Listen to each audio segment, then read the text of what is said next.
వచ్చే ఆదివారము బాప్తిసం తీసుకున్న వారికి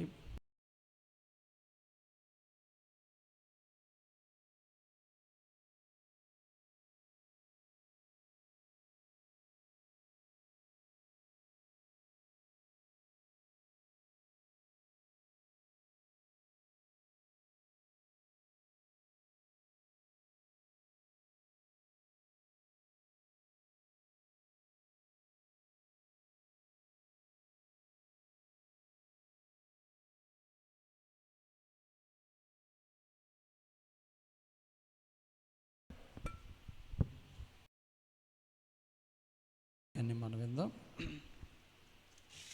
ప్రభు మనల్ని ప్రేమించి మనకిచ్చినటువంటి మంచి సమయాన్ని సద్వినియోగపరచుకుందాం. జీవప్రదాత నన్ను రూపించిన శిల్పి వినేవే ప్రభు అనే పాటను పాడుచు ప్రభునామాన్ని మహింపరుదాం. జీవప్రదాతవు నన్ను రూపించిన శిల్పివి నీవే ప్రభు, జీవనయాత్రలో అండగా నిలిచే తండ్రివి నీవే ప్రభు, జీవప్రదాతవు నన్ను రూపించిన శిల్పివి నీవే ప్రభు, జీవనయాత్రలో అండగా నిలిచే తండ్రివి నీవే ప్రభు, జగముల నేలే మహిమాన్వితుడా నాయడ నీ కృపను, జాలి హృదయుడా నాపై చూపిన వీడని నీ ప్రేమను, ఏమని పాడెదను ఏమని పొగడెదను, జీవప్రదాతవు నన్ను రూపించిన శిల్పివి నీవే ప్రభు, జీవనయాత్రలో అండగా నిలిచే తండ్రివి నీవే ప్రభు,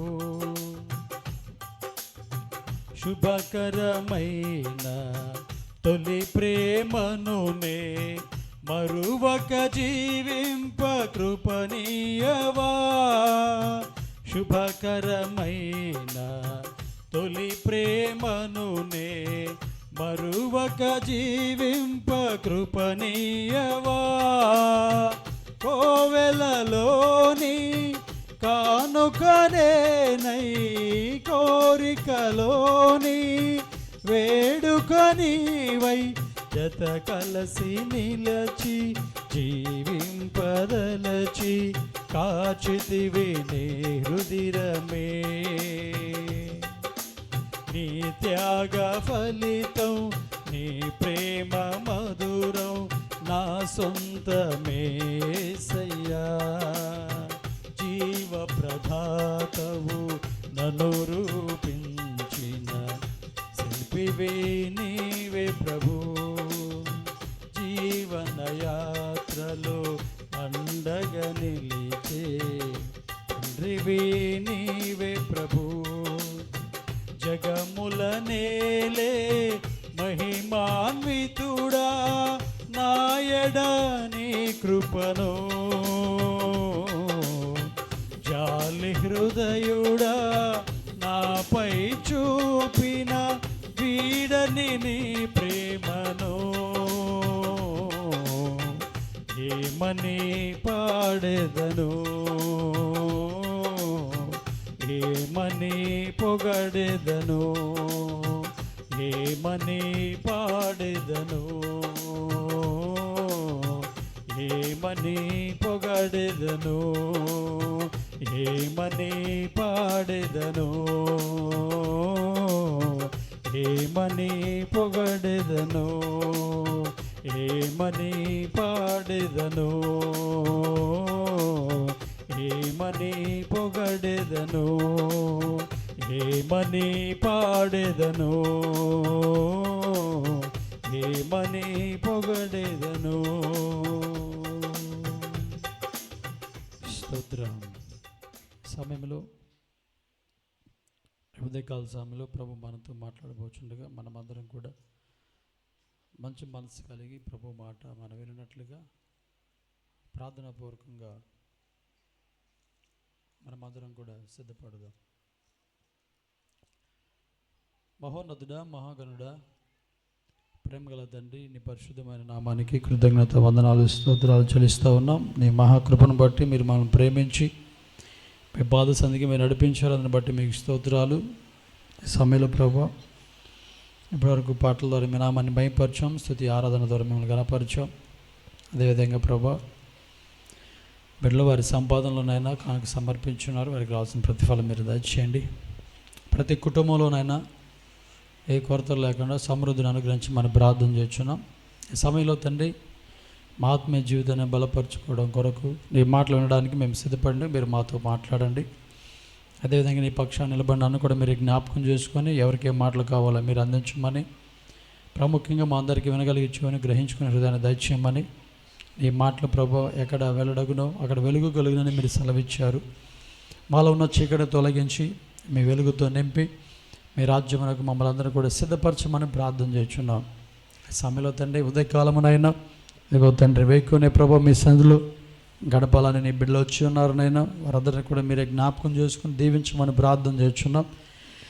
వారిలో వారి కుటుంబాల్లో ఉన్న ప్రతి బలహీనతలను, సాతాను యొక్క సమస్యలను కూడా మీరే విడుదల కలిగజేసి ప్రతి కుటుంబంలో ప్రతి వారిలో ప్రభా శాంతి, సమాధానం, ప్రేమ, ఐక్యత, సమృద్ధిని మీరే అనుగ్రహించి సహాయం చేసి దీవించమని, ఈ సమయంలో ప్రభా నన్ను కూడా మీరే జ్ఞాపకం చేసుకుని బలపరచమని, మా అందరికి కావాల్సినటువంటి అమూల్యమైన మాటలు ప్రభా మాకు వినిపించి మా ఆత్మీయ జీవితాలను బలపరచమని యేసు నామమున అడుగుచున్నాము తండ్రి, ఆమేన్.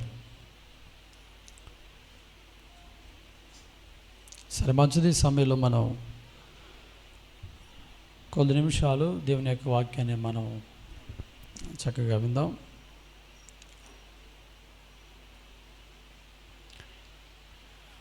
ఈ ఉదయకాల సమయంలో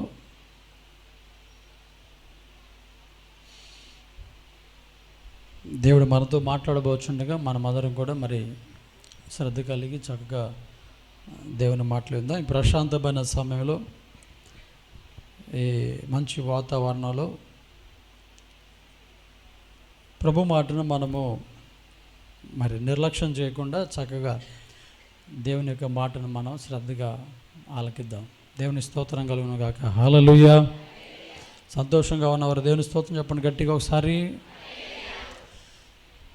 మంచిది. ప్రియమైన దేవుని బిడ్డలారా, ఒక చిన్న బాలుడు తండ్రిని అడుగుతున్నాడంట. ఏమని అడుగుతున్నాడంటే, నాన్న అబద్ధం ఆడితే పాపమా లేకపోతే దొంగతనం చేస్తే పాపమా అని అడుగుతున్నాడంట. చెప్పండి, ఈ సమయంలో నేను మిమ్మల్ని అడుగుతున్నాను, అబద్ధం ఆడితే పాపమా దొంగతనం చేస్తే పాపమా?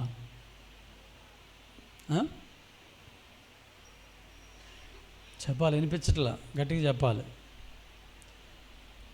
అబద్ధం ఆడితే పాపమా దొంగతనం చేస్తే పాపమా? రెండు పాపమేనా? ఫస్ట్ తండ్రికి అర్థం కాలేదంట. తండ్రి అర్థం కాక మేకులాగా అన్నాడంట, రెండు కూడా పాపమే అని చెప్పేసి అన్నాడంట. అవును, రెండు పాపమే. కాదు నాన్న, వీటిలో ఒక దానిలో తేడా ఉందని చెప్పేసి అన్నాడంట. ఏంటంటే దొంగతనం చేస్తే తిరిగి మరలా ఆ వస్తువు వారికి ఇచ్చి క్షమాపణ కోరవచ్చు, క్షమించమని అడగవచ్చు. దొంగతనం చేసిన వస్తువు అది ఏదైనా సరే తిరిగి ఇవ్వవచ్చు. కానీ నోరు జారి అబద్ధం ఆడితే అది మరలా తిరిగి ఇవ్వడానికి, తిరిగి తీసుకోవడానికి అవకాశము లేదు. కానీ నాకు ఇదే పెద్ద పాపంగా కనపడుతుంది అని చెప్పేసి అన్నాడంట. తండ్రి అన్నాడంట, అయ్యా ఏదైనా అది పెద్ద పాపమైనా చిన్న పాపమైనా పాపమో పాపమే కదా, నిజమే. అది చిన్నదైనా పెద్దదైనా పాపమే. అయితే పాపంతో ఉన్నటువంటి మనిషి ప్రభు దగ్గరికి వచ్చినప్పుడు ప్రభు ఇచ్చేటువంటి ఆ విలువైనటువంటి జీవితం ఏంటో ఈ సభలో బైబిల్ గ్రంథంలోంచి కొన్ని విషయాలు మనం ధ్యానం చేసుకుందాం. ఇది పాపము అని తెలిసి ఆ పాపమును విడిచిపెట్టి పశ్చాత్తాపడి ప్రభు యొక్క సన్నిధికి వచ్చినటువంటి వారిని, ప్రభు దగ్గరికి వచ్చినటువంటి వారిని ప్రభు ఎలా గౌరవిస్తాడో, ఎలా వారిని ప్రేమిస్తాడో, ఎలా వారిని సన్మానిస్తాడో, ఎలా సత్కరిస్తాడో కొన్ని విషయాలు మనం బైబిల్ గ్రంథంలోంచి మనం తెలుసుకుందాం. చూడండి, తప్పిపోయినటువంటి కుమారుడు తన పాపాన్ని బుద్ధి వచ్చినప్పుడు, అతడు తిరిగి తండ్రి వద్దకు వచ్చినప్పుడు తండ్రి చేసినటువంటి పనిని ఒకసారి మనం జ్ఞాపకం చేసుకుందాం. అదేవిధంగా ఇక్కడ మనకి తండ్రి దేవుడిగా కనపడుతున్నాడు, కుమారుడేమో మనుషుడిగా కనపడుతూ ఉన్నాడు. చూద్దాం, లూకాసు వార్త 15వ అధ్యాయము 22వ వచనాన్ని మనం చదువుకుందాం. అయితే తండ్రి తన దాసులను చూచి ప్రశస్త వస్త్రము త్వరగా తెచ్చి వీనికి కట్టి వీని చేతికి ఉంగరం పెట్టి పాదములకు చెప్పులు తొడిగించుడి, క్రొవ్విన దొడను తెచ్చి వధించుడి, మనము తిని సంతోషపడదాము. దేవునికి స్తోత్రం కలుగును గాక. హల్లెలూయా. అతడు తప్పు చేశాడు. మొదట కుమారుడు తప్పు చేశాడు, అనగా తండ్రి దగ్గర ఉన్నటువంటి ఆస్తి అంతా తీసుకొని వెళ్ళి దుర్వ్యాపారం చేశాడు, పాడు చేశాడు. తర్వాత కరువులో ఆకలి అవుతున్న సమయంలో తండ్రి ఇల్లు జ్ఞాపకం వచ్చింది. తిరిగి మరలా తండ్రి వద్దకు వెళ్ళాలని ఆశపడ్డాడు. తిరిగి తండ్రి వద్దకు వచ్చాడు. వచ్చిన తర్వాత తండ్రి చేస్తున్నటువంటి ఇక్కడ 4 విషయాలు, 4 పనులు ఇక్కడ మనకి కనబడుతున్నాయి. వాస్తవానికి తండ్రి, అరే నువ్వు ఎందుకు వచ్చావు, నా ఆస్తి అంతా కూడా పాడు చేసావు, నువ్వు ఇక్కడికి ఎందుకు వచ్చావు అని చెప్పేసి తండ్రి అతనికి శిక్ష వేయాలి, రకరకాలుగా మాట్లాడాలి. కానీ అతడు ఏమి మాట్లాడకుండా ఇక్కడ ఏమంటున్నాడంటే, ఇక్కడ 4 విషయాలు చెప్తున్నాడు. ఒకటేమో ప్రశస్త వస్త్రాలు ఇవ్వండి, తర్వాత చేతికి ఉంగరం పెట్టండి, తర్వాత పాదములకు చెప్పులు ఇవ్వండి అని చెప్పేసి అంటున్నాడు. అదేవిధంగా క్రొవ్విన దూడను విందుగా చేయండి అని చెప్పేసి 4 విషయాలు చెప్తా ఉన్నాడు. ప్రియమైన దేవుని బిడ్డలారా, ఈ 4 విషయాలు పాపము నుండి పశ్చాత్తాపడి, అనగా పాపమును విడిచిపెట్టి పశ్చాత్తాపడి దేవుని యొద్దకు వచ్చినటువంటి బిడ్డలకు ప్రభు ఎలాంటి గొప్ప విలువైనటువంటి జీవితాన్ని ఇస్తున్నాడో ఇక్కడ స్పష్టంగా రాయబడింది. ఈ 4 విషయాల యొక్క అర్థం ఏంటో ఈ రోజున మనం సమయాన్ని బట్టి ఈ 4 విషయాల్లో ఉన్నటువంటి అర్థాన్ని మనము తెలుసుకొని దేవుని యొక్క ప్రేమను, దేవుని యొక్క విలువైనటువంటి జీవితాన్ని, దేవుడు మన పట్ల కలిగినటువంటి ఉద్దేశాన్ని మనం జ్ఞాపకం చేసుకొని మరి ప్రభులో చక్కగా మనం ఆయనను అర్థం చేసుకొని ముందు కొనసాగిపోవాలని ఉదయకాల సమయంలో ప్రభు మనతో మాట్లాడుతూ ఉన్నాడు. దేవునికి స్తోత్రం చెప్తారు గట్టిగా ఒకసారి. ప్రియమైన దేవుని బిడ్డలారా, ఇక్కడ మొట్టమొదట రాయబడిన మాట ఏంటంటే, తండ్రి అంటున్నాడు కుమారుని చూసి తన దాసులతో చెప్తా ఉన్నాడు, తప్పిపోయి తిరిగి వచ్చినటువంటి నా కుమారుడు, చనిపోయి మరలా బ్రతికినటువంటి నా కుమారునికి మొట్టమొదటి మీరు ఏం చేయాలంటే ప్రశస్త వస్త్రమును తెచ్చి వీనికి మీరు కట్టండి అని చెప్పేసి అంటున్నాడు. దేవునికి స్తోత్రం కలుగును గాక. హల్లెలూయా. ఏ వస్త్రం అంట? ప్రశస్తమైన వస్త్రం. అంటే ఇంకో మరొక మాటలో చెప్పాలంటే శ్రేష్టమైన వస్త్రము. ఏ వస్త్రము? శ్రేష్టమైన వస్త్రము. ఈ ప్రశస్త వస్త్రము లేకపోతే ఈ శ్రేష్టమైన వస్త్రము దేనికి సాదృశ్యంగా కనబడుతుందంటే, తన పాపపు జీవితాన్ని విడిచిపెట్టి పశ్చాత్తాపడి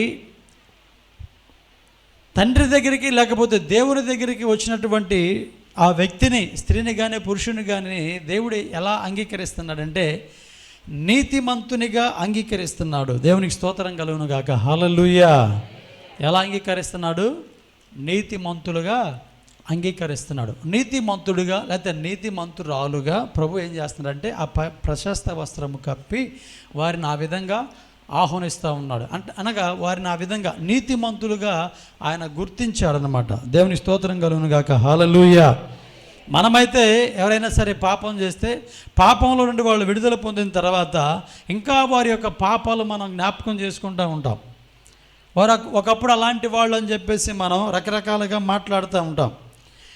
కానీ మనము దేవుని విషయంలో ఆలోచన చేస్తే అలా ఆయన ఎప్పుడు అనుకునేటువంటి దేవుడు కాదు. పాపులమైనటువంటి మనము పశ్చాత్తాపడి ప్రభు దగ్గరికి వచ్చినప్పుడు ఆయన త్రోసివేయకుండా నెట్టివేయకుండా ఆయన చేసేటువంటి మొట్టమొదటి పని ఏంటంటే మనకిచ్చేటువంటి మంచి విలువైనటువంటి జీవితం ఏంటంటే మనలను ఆయన నీతిమంతులుగా తన యొద్దకు ఆయన ఆహ్వానిస్తున్నాడు, తన దగ్గర ఆయన ఉంచుకుంటున్నాడు. దేవునికి స్తోత్రం కలుగును గాక. హల్లెలూయా. మనము నీతిమంతులుగా ఆయన ఏం చేస్తున్నారంటే ఆయన అంగీకరించి అదేవిధంగా ఉన్నటువంటి ప్రజలకు కూడా ఆయన తెలియజేస్తున్నాడు. ఏంటో తెలుసా? వీళ్ళు పాపముల నుండి నీతిమంతులుగా మార్చబడ్డారు అని చెప్పడానికి ఉదాహరణగా అలంకారప్రాయంగా అక్కడ ప్రశస్త్రమైన వస్త్రము అని రాయబడింది అన్నమాట. దేవుని స్తోత్రం కలుగును గాక. హల్లెలూయా. అయితే ప్రభు మనలను ఎలా మార్చాడు, ఎలా ఆయన విలువించి గౌరవించి ఎలా ఆయన చూస్తున్నాడంటే పాపంలో ఉన్నటువంటి మనం ఇంకా పాపులము కాదు కానీ ఎలాంటి వారు చెప్పండి? నీతిమంతులుగా ఆయన మార్చాడు. ఇప్పుడు మనమందరం క్రీస్తు రక్తంలో కడగబడిన మనమందరం కూడా ఎలాంటి వారిని చెప్పండి? నీతిమంతులుగా ఉన్నాం. అంతకుముందు అయితే మలినమైన వస్త్రముతో మనం ఉన్నాం. ఎలాంటి వస్త్రము? మలినమైన వస్త్రం. ఈ మలినమైన వస్త్రము దేనికి సాదృశ్యంగా ఉందంటే పాపమునకు సాదృశ్యంగా ఉంది. చెప్పండి, దేనికి సాదృశ్యంగా ఉంది? పాపమునకు సాదృశ్యముగా ఉంది.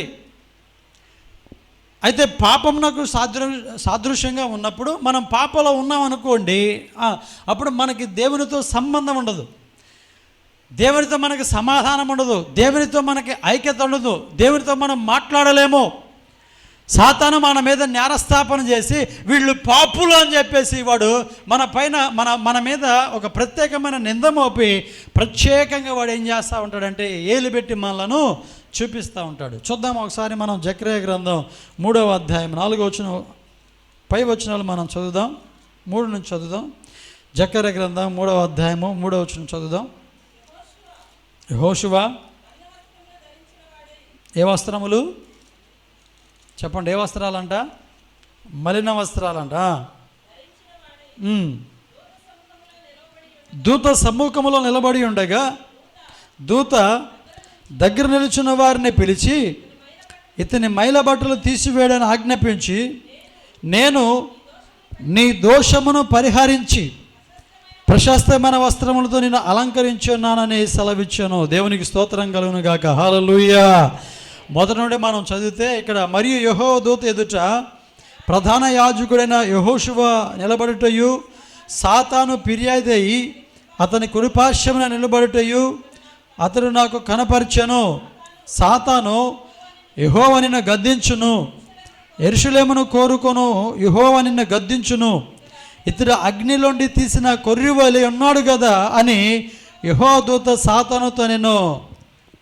కానీ సాతాను ఏమన్నాడంటే లేదు, ఇతడు మలినమైన వస్త్రములతోనే కనబడుతున్నాడు అని చెప్పేసి సాతాను మాట్లాడుతూ ఉంది. అంటే మలినమైన వస్త్రము దేనికి సాదృశ్యంగా ఉంది? పాపమునకు సాదృశ్యంగా ఉంది. పాపంతో ఉన్నటువంటి మానవుడు దేవునితో సంబంధం కలిగి జీవించలేడు, దేవుని యొద్ద నుండి ఏ మేలులు కూడా పొందుకోలేడు. ప్రాముఖ్యంగా పరలోక రాజ్యం అంతకంటే రాదు. అదేవిధంగా పాపంతో ఉన్నటువంటి వ్యక్తికి నెమ్మది ఉండదు, ఆరోగ్యం ఉండదు, ఆనందం ఏమి కూడా ఉండదు. తప్పిపోయిన కుమారుడు మనం చూస్తే, తండ్రి ఇంటి విడిచినటువంటి కుమారుడు మనం చూస్తే అతని జీవితంలో ఏమాత్రం శాంతి సమాధానం అనేది ఏది కూడా లేదు. ఆహారానికి వేదన పడుతున్నాడు. ఒకప్పుడు మంచిగా బ్రతికినటువంటి వ్యక్తి ఈ రోజున పందుల యొక్క పొట్టు తినేటువంటి స్థితిలోనికి వెళ్ళిపోయాడు. పందుల వలె హీనమైనటువంటి దశలోనికి అతడు దిగిపోయాడు. కారణం ఏంటంటే అతని పాపం ఆ విధంగా అతన్ని తీసుకొని వెళ్ళింది. ప్రియమైన దేవుని బిడ్డలారా, పాపం ఎప్పుడు మనిషిని ఉన్నతమైనటువంటి స్థితిలోనికి తీసుకొని వెళ్ళదు. పాపం ఎప్పుడు మనిషిని కూడా దిగజారుస్తూ ఉంటుంది. ఆ సమయంలో మనం ఎవరి దగ్గరికి రావాలంటే మన పాపం జీవితాన్ని విడిచిపెట్టి మనల్ని బలపరిచేటువంటి దేవుని యొక్క సన్నిధిలోనికి మనం ముందు కొనసాగిపోవాలి. దేవునికి స్తోత్రం కలుగును గాక. హల్లెలూయా. మనలను ఆ భయంకరమైనటువంటి పరిస్థితుల్లోంచి విడిపించి మనలను గుర్తించి ఒక మంచి గుర్తింపును మనకి ఇచ్చేటువంటి ప్రభు దగ్గరికి మనకు రావాలి. చూడండి, ఇప్పుడు సాతాను యెహోషువను ఏ విధంగా గుర్తిస్తుందంటే ఇంకా పాపిగానే గుర్తిస్తుంది. దూత అంటుంది, అతడు మండుచున్న కొలిమిలో నుండి ఇతడు అగ్నిలోండి తీసిన కొరివలే ఉన్నాడు. అంటే ఇతడు మంచిగా ప్రశాంతమైనటువంటి జీవితం కలిగి పరిశుభ్రంగా మంచిగా ఉన్నాడంటే సాతాను అంటది కాదు, ఇతను పాపంతోనే ఉన్నాడని చెప్పేసి మాట్లాడుతుంది. అయితే ఇక్కడ చూడండి, 4వ వచనం మనం చూస్తే, దూత దగ్గర నిలుచున్న వారిని పిలిచి ఇతన్ని పై మైల బట్టలు తీసివేయడని ఆజ్ఞాపించి, నేను నీ దోషమును పరిహరించి, దేవునికి స్తోత్రం కలుగును గాక. హల్లెలూయా.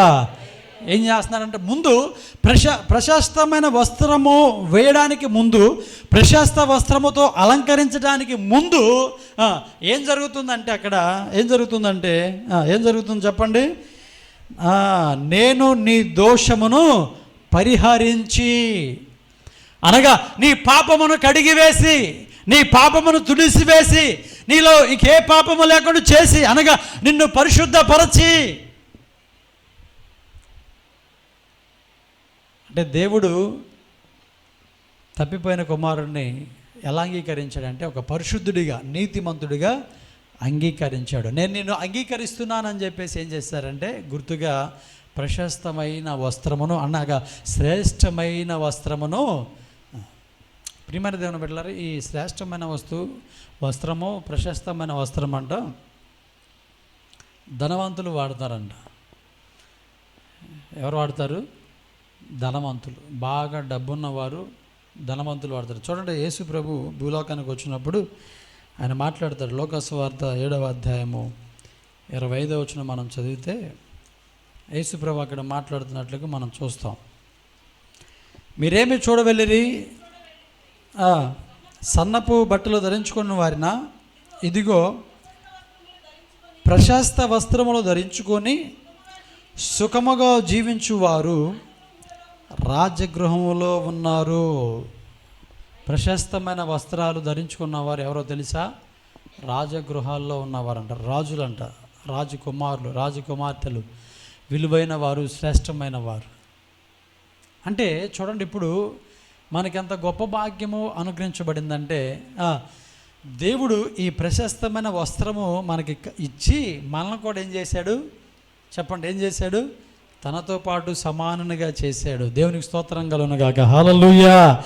అందుకని రాయబడిన మాట ఏంటో తెలుసా? మీరు రాజులైన యాజక సమూహము, దేవునికి సొత్తైన ప్రజలు. ఎప్పుడు పాపంలో ఉన్నప్పుడు కాదు, పాపం నుండి విడిపించబడిన తర్వాత దేవుడు మనకి ఇచ్చినటువంటి గొప్ప ఆధిక్యత, గొప్ప గౌరవము, గొప్ప విలువ. ప్రియమైన దేవుని బిడ్డలారా, అందుకని ఉదయకాల సమయంలో దేవుడు మనల్ని ప్రేమించి మనకి ఇచ్చినటువంటి ఈ విలువైనటువంటి జీవితాన్ని మరలా పాపం చేసి మనం ఏమాత్రం ఈ విలువైన జీవితాన్ని మనం ఏమాత్రం పోగొట్టుకోవడానికి వీల్లేదు. బ్రతికినంత కాలం ఎలా ఉండాలంటే రాజులుగానే మనం బ్రతకాలి. నీతిమంతులమైన మనం నీతిమంతులుగానే బ్రతకాలి. పరిశుద్ధులుగా ప్రభు మనల్ని మార్చాడు, పరిశుద్ధులుగానే మనం ఉండాలి. ప్రశస్తమైనటువంటి వస్త్రము మనకు ధరింపజేసి శ్రేష్టమైనటువంటి కృప మనకు కలుగజేసినటువంటి దేవుని సన్నిధిలో అలాంటి బ్రతికే మనం బ్రతకాలి. విలువైనటువంటి జీవితాన్ని ప్రభు మనకి ఇచ్చాడు. అలాంటి విలువైనటువంటి జీవితమే మనం బ్రతకాలి తప్ప విలువలైనటువంటి వాటి దగ్గరికి వెళ్ళి మన విలువను ఏమాత్రం మనం పోగొట్టుకోవడానికి ఏమాత్రం అవకాశం లేనే లేదు. కానీ ఈ రోజున మనం కొంతమందిని చూస్తుంటే దేవుడు ఇచ్చినటువంటి ఆ గొప్ప ధన్యత, గొప్ప భాగ్యాన్ని చాలామంది చేతలారా పాడు చేసుకుంటున్నారండి. అల్పమైన వాటి కొరకు, తుచ్చమైనటువంటి వాటి కొరకు, ఇంతలో కనబడి అంతలో మాయమైపోయేటువంటి వాటి కొరకు ఈ రోజున మానవుడు వాటిని ఆశించి, వాటిని ఆశ్రయించి, వాటిని బట్టి వారి జీవితాలు, విలువైన జీవితాలు పోగొట్టుకుంటున్నారు. ప్రశస్తమైన వస్త్రాలు ఎవరు ధరిస్తారంట? రాజులు ధరిస్తారంట. అంటే ఆ వస్త్రాన్ని ప్రభు మనకు కప్పుతున్నాడంటే మనల్ని ఎవరిగా చూస్తున్నాడో తెలుసా? రాజులైన యాజక సమూహముగా చూస్తున్నాడు. ఆయనకు సొత్తైన ప్రజలుగా మనం చూస్తున్నాడు. ఎంత గొప్పదనేత అండి. పాపంలో ఉన్నటువంటి మనలను ఛేదరించుకోక, వెలివేయక, నెట్టివేయక, లేకపోతే కోపగించుకోక, లేకపోతే మనల్ని శిక్షించక, పాపమని విడిచిపెట్టి వచ్చినటువంటి మనలను ఎంత మంచిగా ఆయన గౌరవిస్తున్నాడు. ఎంత శ్రేష్టమైనటువంటి మంచి జీవితాన్ని మనకు కలుగు చేస్తున్నాడు. నీతిమంతులుగా మనలను అంగీకరించి ఏం చేస్తున్నాడు తెలుసా? ప్రశస్త వస్త్రాన్ని మనకి ఇస్తున్నాడు. అనగా శ్రేష్టమైన వస్త్రాన్ని మనకి ఇస్తున్నాడు. ఇక దాన్ని మనం పోగొట్టుకోవడానికి వీల్లేదు. రక్షణ పొందిన ప్రతివారు, బాప్తిసం పొందిన ప్రతివారు, పశ్చాత్తాపడి పాపమును విడిచిపెట్టి దేవుని సన్నిధికి వచ్చినటువంటి ప్రతి వారికి కూడా దేవుడు ఆల్రెడీ ఆ ప్రశస్తమైన వస్త్రాన్ని ఇచ్చాడు. దేవునికి స్తోత్రం చెప్తారు గట్టిగా ఒకసారి. కాబట్టి ఎప్పటికీ మనం దానిని కోల్పోవడానికి వీల్లేదు. జాగ్రత్త. డబ్బును బట్టి ఆ పరిస్థితి మనం తెచ్చుకోకూడదు. అర్థమవుతుందా? బంగారాన్ని బట్టి, ఇంటిని బట్టి, పొలాలను బట్టి, స్థలాలను బట్టి, లేకపోతే మనకున్నటువంటి ఉద్యోగాలను బట్టి, వ్యాపారం బట్టి, మన పక్కన వాళ్ళని బట్టి, మన ఇంటి దగ్గర ఉన్నటువంటి వారిని బట్టి మన జీవితాలు ఏమాత్రం పాడు చేసుకోవడానికి వెళ్ళేది. అందుకనే ప్రభు అన్నాడు, మీది ఏదన్నా పోయిందనుకోండి, ఒకవేళ మీ పై వస్త్రం పోయిందనుకోండి, మిగతా వస్త్రం కూడా ఇచ్చేసేయండి. ఎందుకంటే నువ్వు పాపంతో అన్ని కలిగి నరకానికి వెళ్ళడం కంటే ఏం లేకుండా నువ్వు చక్కగా పరలోక రాజ్యానికి రావడం మంచిదని చెప్పేసి అక్కడ అర్థం అన్నమాట. దేవునికి స్తోత్రం కలుగును గాక. హల్లెలూయా. ఏదో ఆశించి మనం ప్రభు మనకి ఇచ్చినటువంటి మంచి భవిష్యత్తును మనం పోగొట్టుకోవడానికి వీల్లేదు. ప్రభు మనల్ని ప్రేమించి ఈ మంచి జీవితాన్ని ఇచ్చినటువంటి ఈ జీవితాన్ని మనం మన చేతులారా మనం నాశనం చేసుకోకూడదు. దేని విషయమై జాగ్రత్త. డబ్బును బట్టి అన్నే సప్పిరాలు వారి జీవితాన్ని పాడు చేసుకున్నారు కదా. కేవలము వస్త్రాలను బట్టే ఎవరు? గేహాజీ తన జీవితాన్ని పాడు చేసుకున్నాడు. బంగారాన్ని బట్టి దేవుడిచ్చినటువంటి మంచి జీవితాన్ని ఆకాను తన కుటుంబాన్ని పాడు చేసుకున్నాడు. అర్థమవుతుందా? అందుకనే మలినమైన వస్త్రము ప్రభు తీసివేసి ప్రశస్తమైన వస్త్రం మనకి ఇచ్చినప్పుడు అది ఎంతో విలువైనది. దాన్ని బట్టి మనం ప్రభుని స్తుతిస్తూ ఘనపరుస్తూ ప్రభులోని ముందు కొనసాగిపోవాలి తప్ప దేని విషయమై మనం నోరు తెరిచి పాపం చేసి, లేకపోతే కంటికి కనబడిన దాన్ని మనం ఆశించి పాపం చేసి దేవుని యొక్క సన్నిధిలో మన యొక్క లేకపోతే మన శరీరం యొక్క కోరికలు తీర్చుకోవడానికి పాపం చేసి ఈ ప్రశస్తమైనటువంటి వస్త్రాన్ని ఏమాత్రం పోగొట్టుకోవడానికి వీల్లేదు. ఎక్కడికి వెళ్ళినా పవిత్రంగా బ్రతకండి, మంచిగా మాట్లాడండి. మీరు చూసేది వినేది ప్రతిదీ కూడా మంచిగా అనుకోండి. మీ హృదయంలోనికి ఏ పాపం లేకుండా ప్రశాంతమైనటువంటి మంచి జీవితం, మంచి బ్రతకండి. చూడండి, ఈ తప్పిపోయిన కుమారుడు మరి పాపం చేశాడు, తండ్రి దగ్గరికి వచ్చాడు, కానీ తిరిగి మరలా ఆ ప్రశస్తమైన వస్త్రాన్ని అతడు ఏమాత్రం పోగొట్టుకోలేదు. దాన్ని కాపాడుకొని చక్కగా ప్రభువులో నమ్మకంగా కొనసాగిపోయాడు. దేవునికి స్తోత్రం కలుగును గాక. హల్లెలూయా. ప్రశస్త వస్త్రము దేనికి సాదృశ్యంగా ఉందంటే ప్రభు మనలను నీతిమంతునిగా ఆయన అంగీకరించాడు అని చెప్పేసి గుర్తుగా ఉందన్నమాట. దేవునికి స్తోత్రం కలుగును గాక. హల్లెలూయా. నీతిమంతునిగా నన్ను తీర్చి నీదు ఆత్మతో నన్ను నింపినందునా నీవు చూపిన నీ కృప నే మరువలేను. నీవు చూపిన నీ కృప నే మరువలేను. నా విమోచకుడా యేసయ్యా, నీ జీవన రాగాలలో నీ నామమే. దేవునికి స్తోత్రం కలుగును గాక. హల్లెలూయా. 4 విషయాలు ఇక్కడ తండ్రి చెప్తా ఉన్నాడు. కుమారుడు విషయమై 4 విషయాలు చెప్తా ఉన్నాడు. ఏంటంటే, మొదట ప్రశస్త వస్త్రము అతనికి కట్టుడి, తర్వాత తన చేతికి ఉంగరము పెట్టుడి, తర్వాత తన పాదములకు చెప్పులు తొడగడి, తర్వాత ఒక క్రొవ్విన దూడను వధించి విందు చేయండి అని చెప్పేసి అన్నాడు. ప్రశస్త వస్త్రము దేనికి సాదృశ్యంగా ఉందంటే, దేవుడు మనలను నీతిమంతులుగా అంగీకరించి మరి ఆయన తన దగ్గర తన దగ్గరకు ఆహ్వానిస్తున్నట్లుగా మనకి కనబడుతూ ఉంది. అనగా మొదట పాపము నుండి మనల్ని విడిపించి తర్వాత ఏం చేస్తున్నాడు? ప్రశస్తమైనటువంటి వస్త్రం. ఎవరైతే పాపము నుండి విడుదల పొంది, ఎవరైతే నేను పాపం చేశానని చెప్పేసి గ్రహించి ఆ పాపము నుండి విడిపించబడి ప్రభు దగ్గరకు వస్తారో వారికి దేవుడిచ్చేటువంటి ఈ విలువ అన్నమాట ఇది.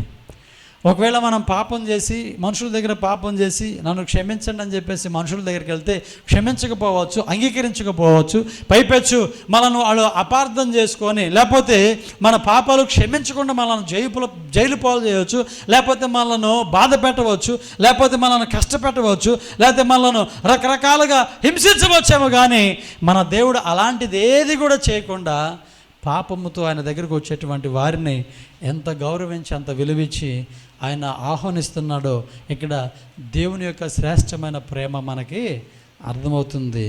ఆయన ప్రేమను మించిన ప్రేమ ఈ లోకంలో భర్తకు కానీ, భార్యకు కానీ, స్నేహితులకు కానీ, బంధువులకు కానీ ఎవ్వరికి కూడా లేనే లేదు.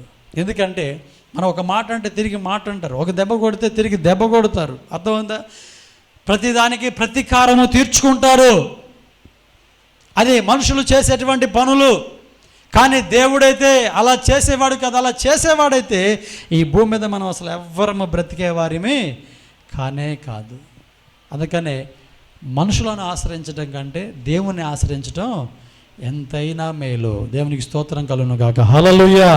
ఒక పాపి ఎవరిని ఆశ్రయించినా, దేనిని ఆశ్రయించినా ఉపయోగం లేదు. కానీ ప్రభువుని ఆశ్రయించినప్పుడు, ప్రభు యొద్దకు వచ్చినప్పుడు ఆయన ప్రశస్త వస్త్రమును కట్టి ఏం చేస్తాడు? తన కుమారుడిగా, కుమార్తెగా స్వీకరిస్తాడంట. ఎంత గొప్ప మనసున్నటువంటి దేవుడు. అలాంటి దేవునికి ఒకసారి చప్పలు కొట్టి ఆయన నామాన్ని మహిమపరుద్దామా? దేవుని స్తోత్రం కలుగును గాక. హల్లెలూయా, హల్లెలూయా. అదేవిధంగా రెండవదిగా అంటున్నాడు, అతనికి ఉంగరమును ధరింపచేయుడి అని చెప్పేసి అంటున్నాడు. ఏం చేయాలంట? ఉంగరమును ధరింపచేయాలంట. ఈ ఉంగరము ధరింపచేయుట అనేది దేనికి సాదృశ్యంగా ఉందంటే, మనలను దేవుడు ఉన్నతమైనటువంటి స్థితిలో ఉంచుతున్నాడు అనేటువంటి దానికి గుర్తుగా ఉన్నది. అర్థమవుతుందా? పాపమును క్షమించి ప్రశస్తమైన వస్త్రాన్ని మనకు తొడిగి ప్రభు ఏం చేస్తున్నాడో తెలుసా? మనకి ఉన్నతమైనటువంటి స్థానాన్ని కలుగు చేస్తున్నాడు. అంటే ప్రభులో ఉన్నటువంటి వారందరూ కూడా ఉన్నతమైనటువంటి స్థానంలో ఉండేవారే. దేవునికి స్తోత్రం కలుగును గాక. హల్లెలూయా. ఒకవేళ మీరు అనుకోవచ్చు, మాకేముంది పాస్టర్ గారు, సరైన ఇల్లు లేదు, సరైన తిండి లేదు, సరైన వస్త్రాలు లేవు, సరైనటువంటి జీవితం లేదు, సరైన బ్రతుకు లేదని మీరు అనుకోవచ్చేమో. కానీ మనమందరం ప్రభు దృష్టిలో ఉన్నతమైన వారమే. దేవుని స్తోత్రం చెప్పండి గట్టిగా ఒకసారి. అందుకనే మనందరిని కూడా ప్రేమించి, మనందరిని కూడా గౌరవించి ఉన్నతమైనటువంటి పరలోకపు పట్టణాన్ని ప్రభు మనకి ఇవ్వాలని చెప్పేసి ఆశపడుతున్నాడు. ఎందుకంటే మనమందరము ఉన్నతమైనటువంటి స్థితిలో ఉన్నటువంటి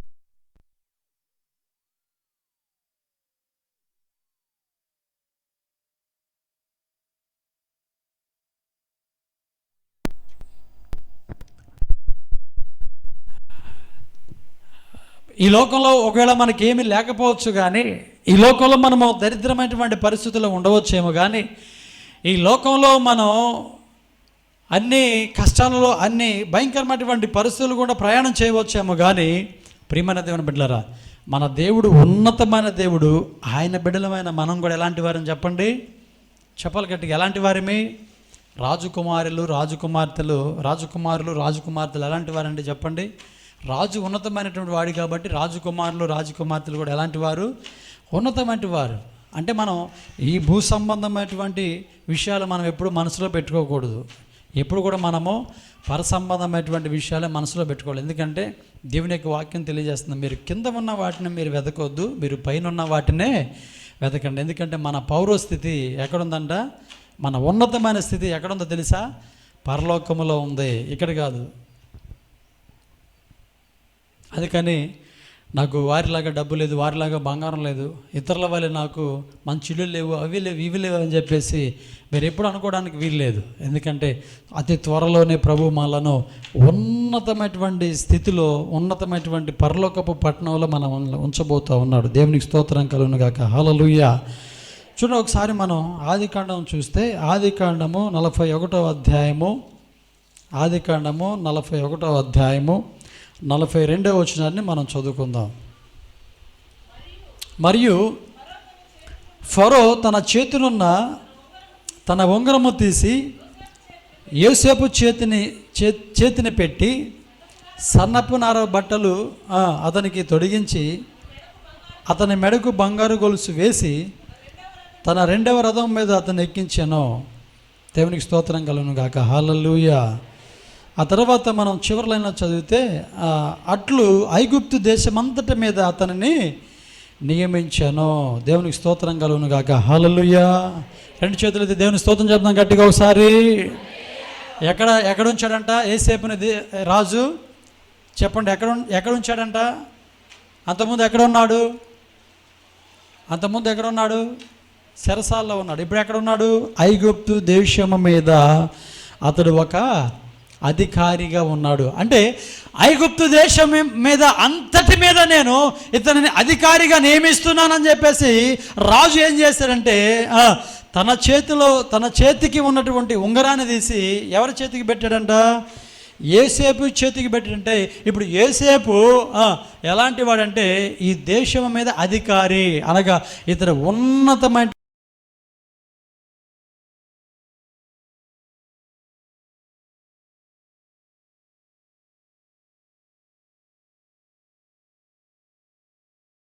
రాయబడింది. ఎందుకు రాయబడిందంటే దేవుడు మనము కూడా పాపము నుండి విడిపించబడి లేకపోతే పాపమును విడిచిపెట్టి పశ్చాత్తాపడి ప్రభు దగ్గరికి వచ్చిన తర్వాత ప్రభు మనల్ని కూడా ఏం చేస్తున్నాడంటే ఉన్నతమైన వారిగా గుర్తించి ఆ స్థితిలో మనల్ని ఉంచుతున్నాడుగా తన ఉంగరాన్ని మనకి పెడుతున్నాడు అనమాట. దేవునికి స్తోత్రం కలుగును గాక. హల్లెలూయా. అదేవిధంగా మనం ఎస్తేరు గ్రంథం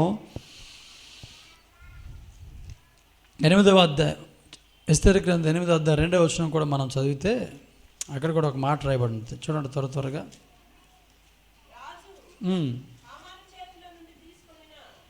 రాజు హామాను చేతిలో నుండి తీసుకొనిన తన ఉంగరమును మొర్దెకైకి ఇచ్చాను. ఎస్తేరు మొర్దెకైని హామాను ఇంటి మీద అధికారిగా ఉంచాను. ఉంగరం అనేది ఒక అధికారంగా మనకు కనబడుతుంది. అంటే దేవుడు మనకి ఏం చేశాడు? పరలోకపు అధికారాన్ని ప్రభు మనకి ఇచ్చినట్లుగా ఇక్కడ ఉంగరము మనకు సాదృశ్యంగా కనబడుతుంది. దేవునికి స్తోత్రం చెప్తారు గట్టిగా ఒకసారి. నిద్ర వస్తున్నటువంటి గట్టిగా చప్పలు కొట్టండి ఒకసారి.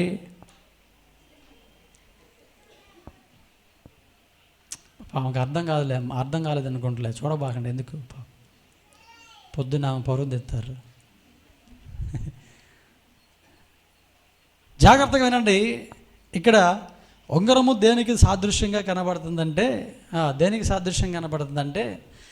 దేవుడు మనకి ఉన్నతమైన స్థితే కాదు కానీ ఉన్నతమైన అధికారం మనకి ఇస్తున్నాడు. అధికారం. ఏ అధికారం అంటే పరలోకపు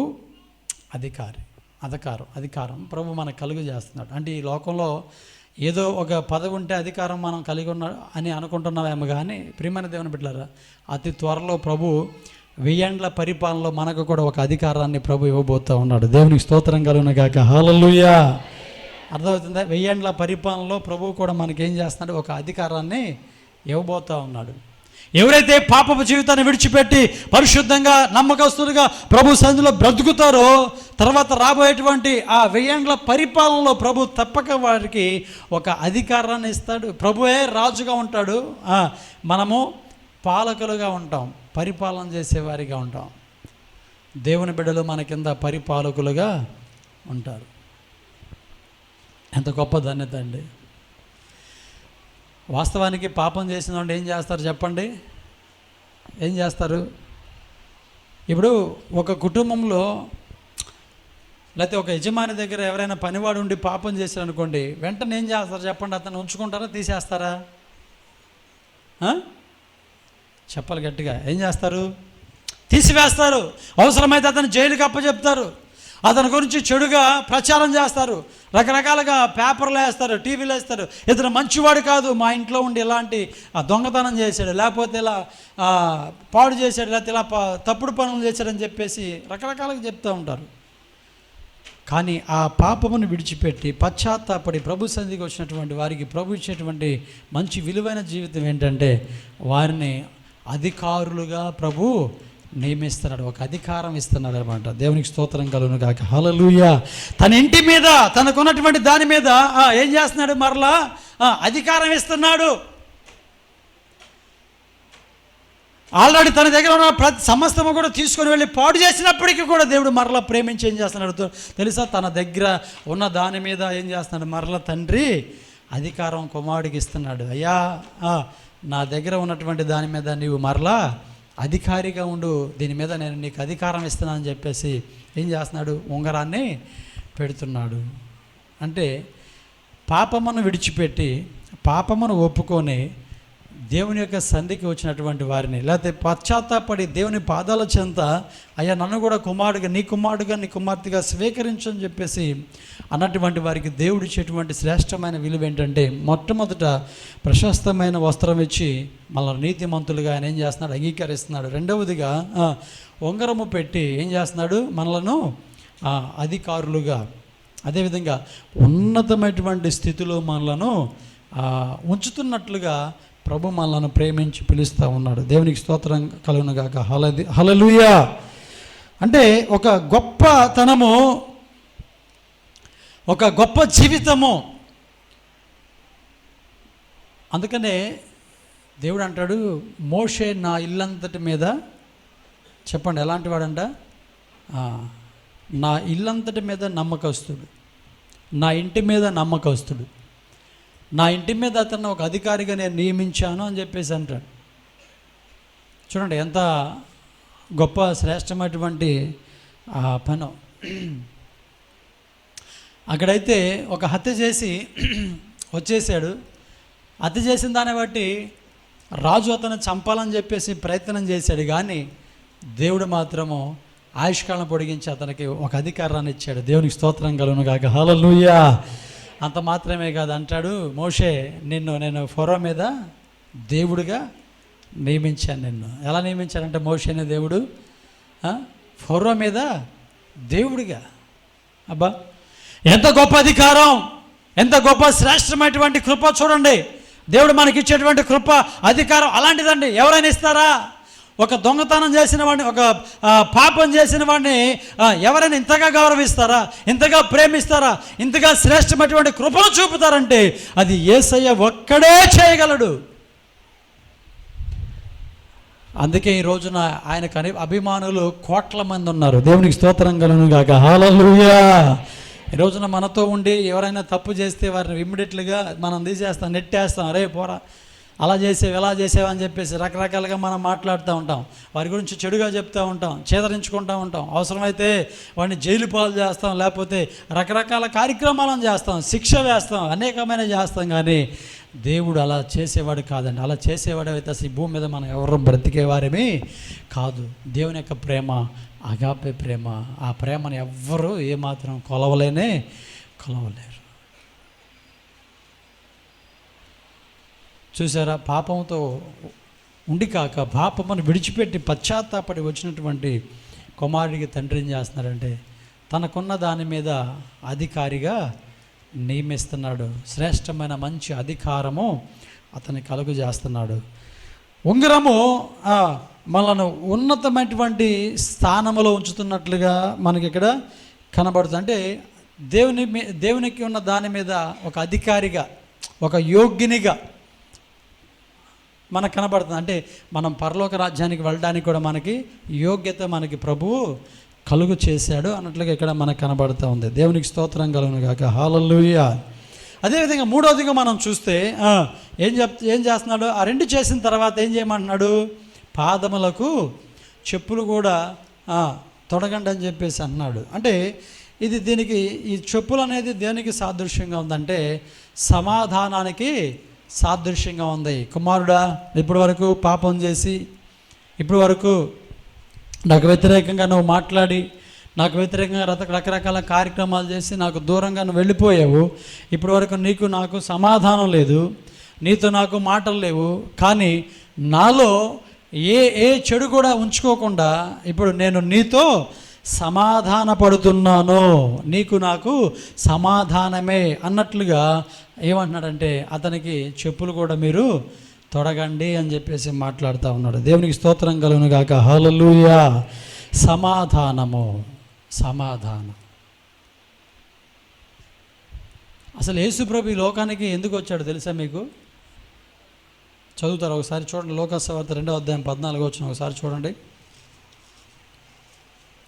లోకాసు వార్త 2వ అధ్యాయము 14వ వచనం.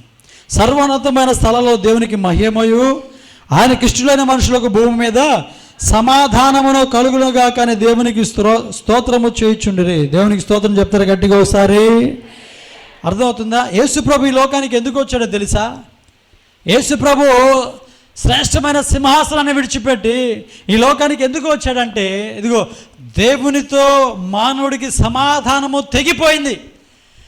మానవుడు దేవునితో మాట్లాడలేదు, సరైన సమాధానం కలిగి లేడు. దేవునికి మనిషికి మాటలు లేవు. ప్రస్తుతానికి ఎలా ఉన్నారంటే ఎడమొహంగా పెడమొహంగా ఉన్నారన్నమాట. మానవుడు దేవునితో మాట్లాడట్లేదు, దేవుడు మానవుతో మాట్లాడట్లేదు. అందుకనే పాత నిబంధనకు క్రొత్త నిబంధనకు మధ్యలో ఒక తెల్ల పేపర్ ఉంటుంది తెలుసా? బైబిల్ గ్రంథంలో పాత నిబంధనకు క్రొత్త నిబంధనకు మధ్యలో ఒక తెల్ల పేపర్ ఉంటుంది. దాని వయసు ఎంత తెలుసా? తెల్ల పేపర్ వయసు 400 సంవత్సరాలు. దాదాపుగా 400 సంవత్సరాలంట దేవుడు మనుషులతో మాట్లాడలేదంటండి. ఎంత భయంకరమైనటువంటి స్థితిలోనికి వెళ్ళిపోయారో తెలుసా మానవుడు? ఎంత భయంకరమైనటువంటి పరిస్థితుల్లోనికి దిగజారిపోయారో తెలుసా? అందుకనే ఆ చెడిపోయినటువంటి మానవుతో మరలా సమాధాన పడడానికే యేసు ప్రభు ఈ భూలోకానికి వచ్చాడు. అందుకనే యేసు ప్రభు తండ్రి చేయి విడిచిపెట్టి ఏం చేశాడు తెలుసా? మన చేయి తండ్రికి అప్పచెప్పాడు. దేవునికి స్తోత్రం కలుగును గాక. హల్లెలూయా. అందుకనే దేవా నా దేవా నా చెయ్యి నన్ను ఎలా నువ్వు విడిచితివి అని చెప్పేసి యేసు ప్రభు మాట్లాడతాడు. యేసు ప్రభు చెయ్యి విడిచి దేవుడు ఏం చేశాడు తెలుసా? మన చేయి పట్టుకున్నాడు. ఎందుకో తెలుసా? మనందరిని కూడా సమాధానపరచడానికి. అందుకనే మత్తయి సువార్త 5వ అధ్యాయం యేసు ప్రభు అంటాడు, సమాధానపరచువారు ధన్యులు. వాళ్ళు ఏమవుతారంట? దేవునికి స్తోత్రం కలుగును గాక. హల్లెలూయా. 5:9 సమాధానపరచువారు ధన్యులు, వారు దేవుని కుమారులు అనబడుదురు. అందుకనే మనము ఈ రోజున చాలామంది సమాధానం లేని పరిస్థితుల్లో ఉన్నారండి. వారందరూ కూడా మనం సమాధానపరచాలి. ఎవరితో సమాధానపరచాలి చెప్పండి? ఎవరితో? దేవునితో మనం వారిని సమాధానపరచాలి. ఈ రోజున చాలామంది పాపంలో ఉండి సమాధానం లేక, శాంతి లేక, దుఃఖముతోనూ బాధతోనూ వేదనతోనూ కొట్టుమిట్టాడుతూ ఉన్నాడు. డబ్బు ఉంటుంది కానీ మంచి జీవితం వారు అనుభవించలేకపోతున్నారు. వారికి కావలసినటువంటి మంచి బంగారం ఉంటున్నా, మంచి బంగ్లా ఉంటున్నా, మంచి స్థితిగతులు ఉన్నప్పటికీ కూడా జీవితంలో సమాధానం లేక దుఃఖంతో బాధతో ఉంటున్నారు. అలాంటి వారిని మనం ఏం చేయాలంటే దేవునితో మనం వారిని సమాధానపరచాలి. అందుకనే సమాధానపరచు వారు ధన్యులు, వారు దేవునికి ఏమవుతారంట? కుమారులు అవుతారంట. ప్రియమైన దేవుని బిడ్డలారా, అందుకనే రక్షణ పొందిన నీవు, బాప్తిసం పొందిన నీవు, చాలామంది రక్షణ పొందక బాప్తిసం తీసుకోక పాపంలో పడిపోయి ఎంతోమంది నరకయాతన అనుభవిస్తున్నారు, భయంకరమైనటువంటి పరిస్థితుల్లో ఉంటున్నారు. అలాంటి వారికి దేవుని సువార్తను ప్రకటన చేసి మనము వారికి మన సాక్ష్యాన్ని తెలియచేసి మనం ఏం చేయాలంటే దేవునితో మనము వారిని సమాధానపరిచే వారిగా మనం ఉండాలి. దేవుని సన్నిధికి రండి. దేవుడు మీకున్నటువంటి పాప భారాన్ని తీసివేస్తాడు, మీకున్నటువంటి సమస్యను చుడిపిస్తాడని చెప్పేసి మనం అనేకులను ఏం చేయాలి? ప్రభు సన్నిధికి మనం నడిపించేటువంటి వారిగా ఉండాలి. చూస్తూ అలా ఊరుకోకూడదు, కానీ సమాధానం లేనటువంటి పరిస్థితుల్లో వారిని మనము సమాధానపరచాలి. ఎక్కడికంటే దేవుని దగ్గరికి మనం తీసుకొని వచ్చి దేవునితో మనం సమాధానపరిస్తే వాళ్ళు సమాధానం పొందుకొని చక్కగా సంతోషించడానికి అవకాశం ఉంటుంది. దేవునికి స్తోత్రం కలుగును గాక. హల్లెలూయా. ప్రియమైన దేవుని బిడ్డలారా,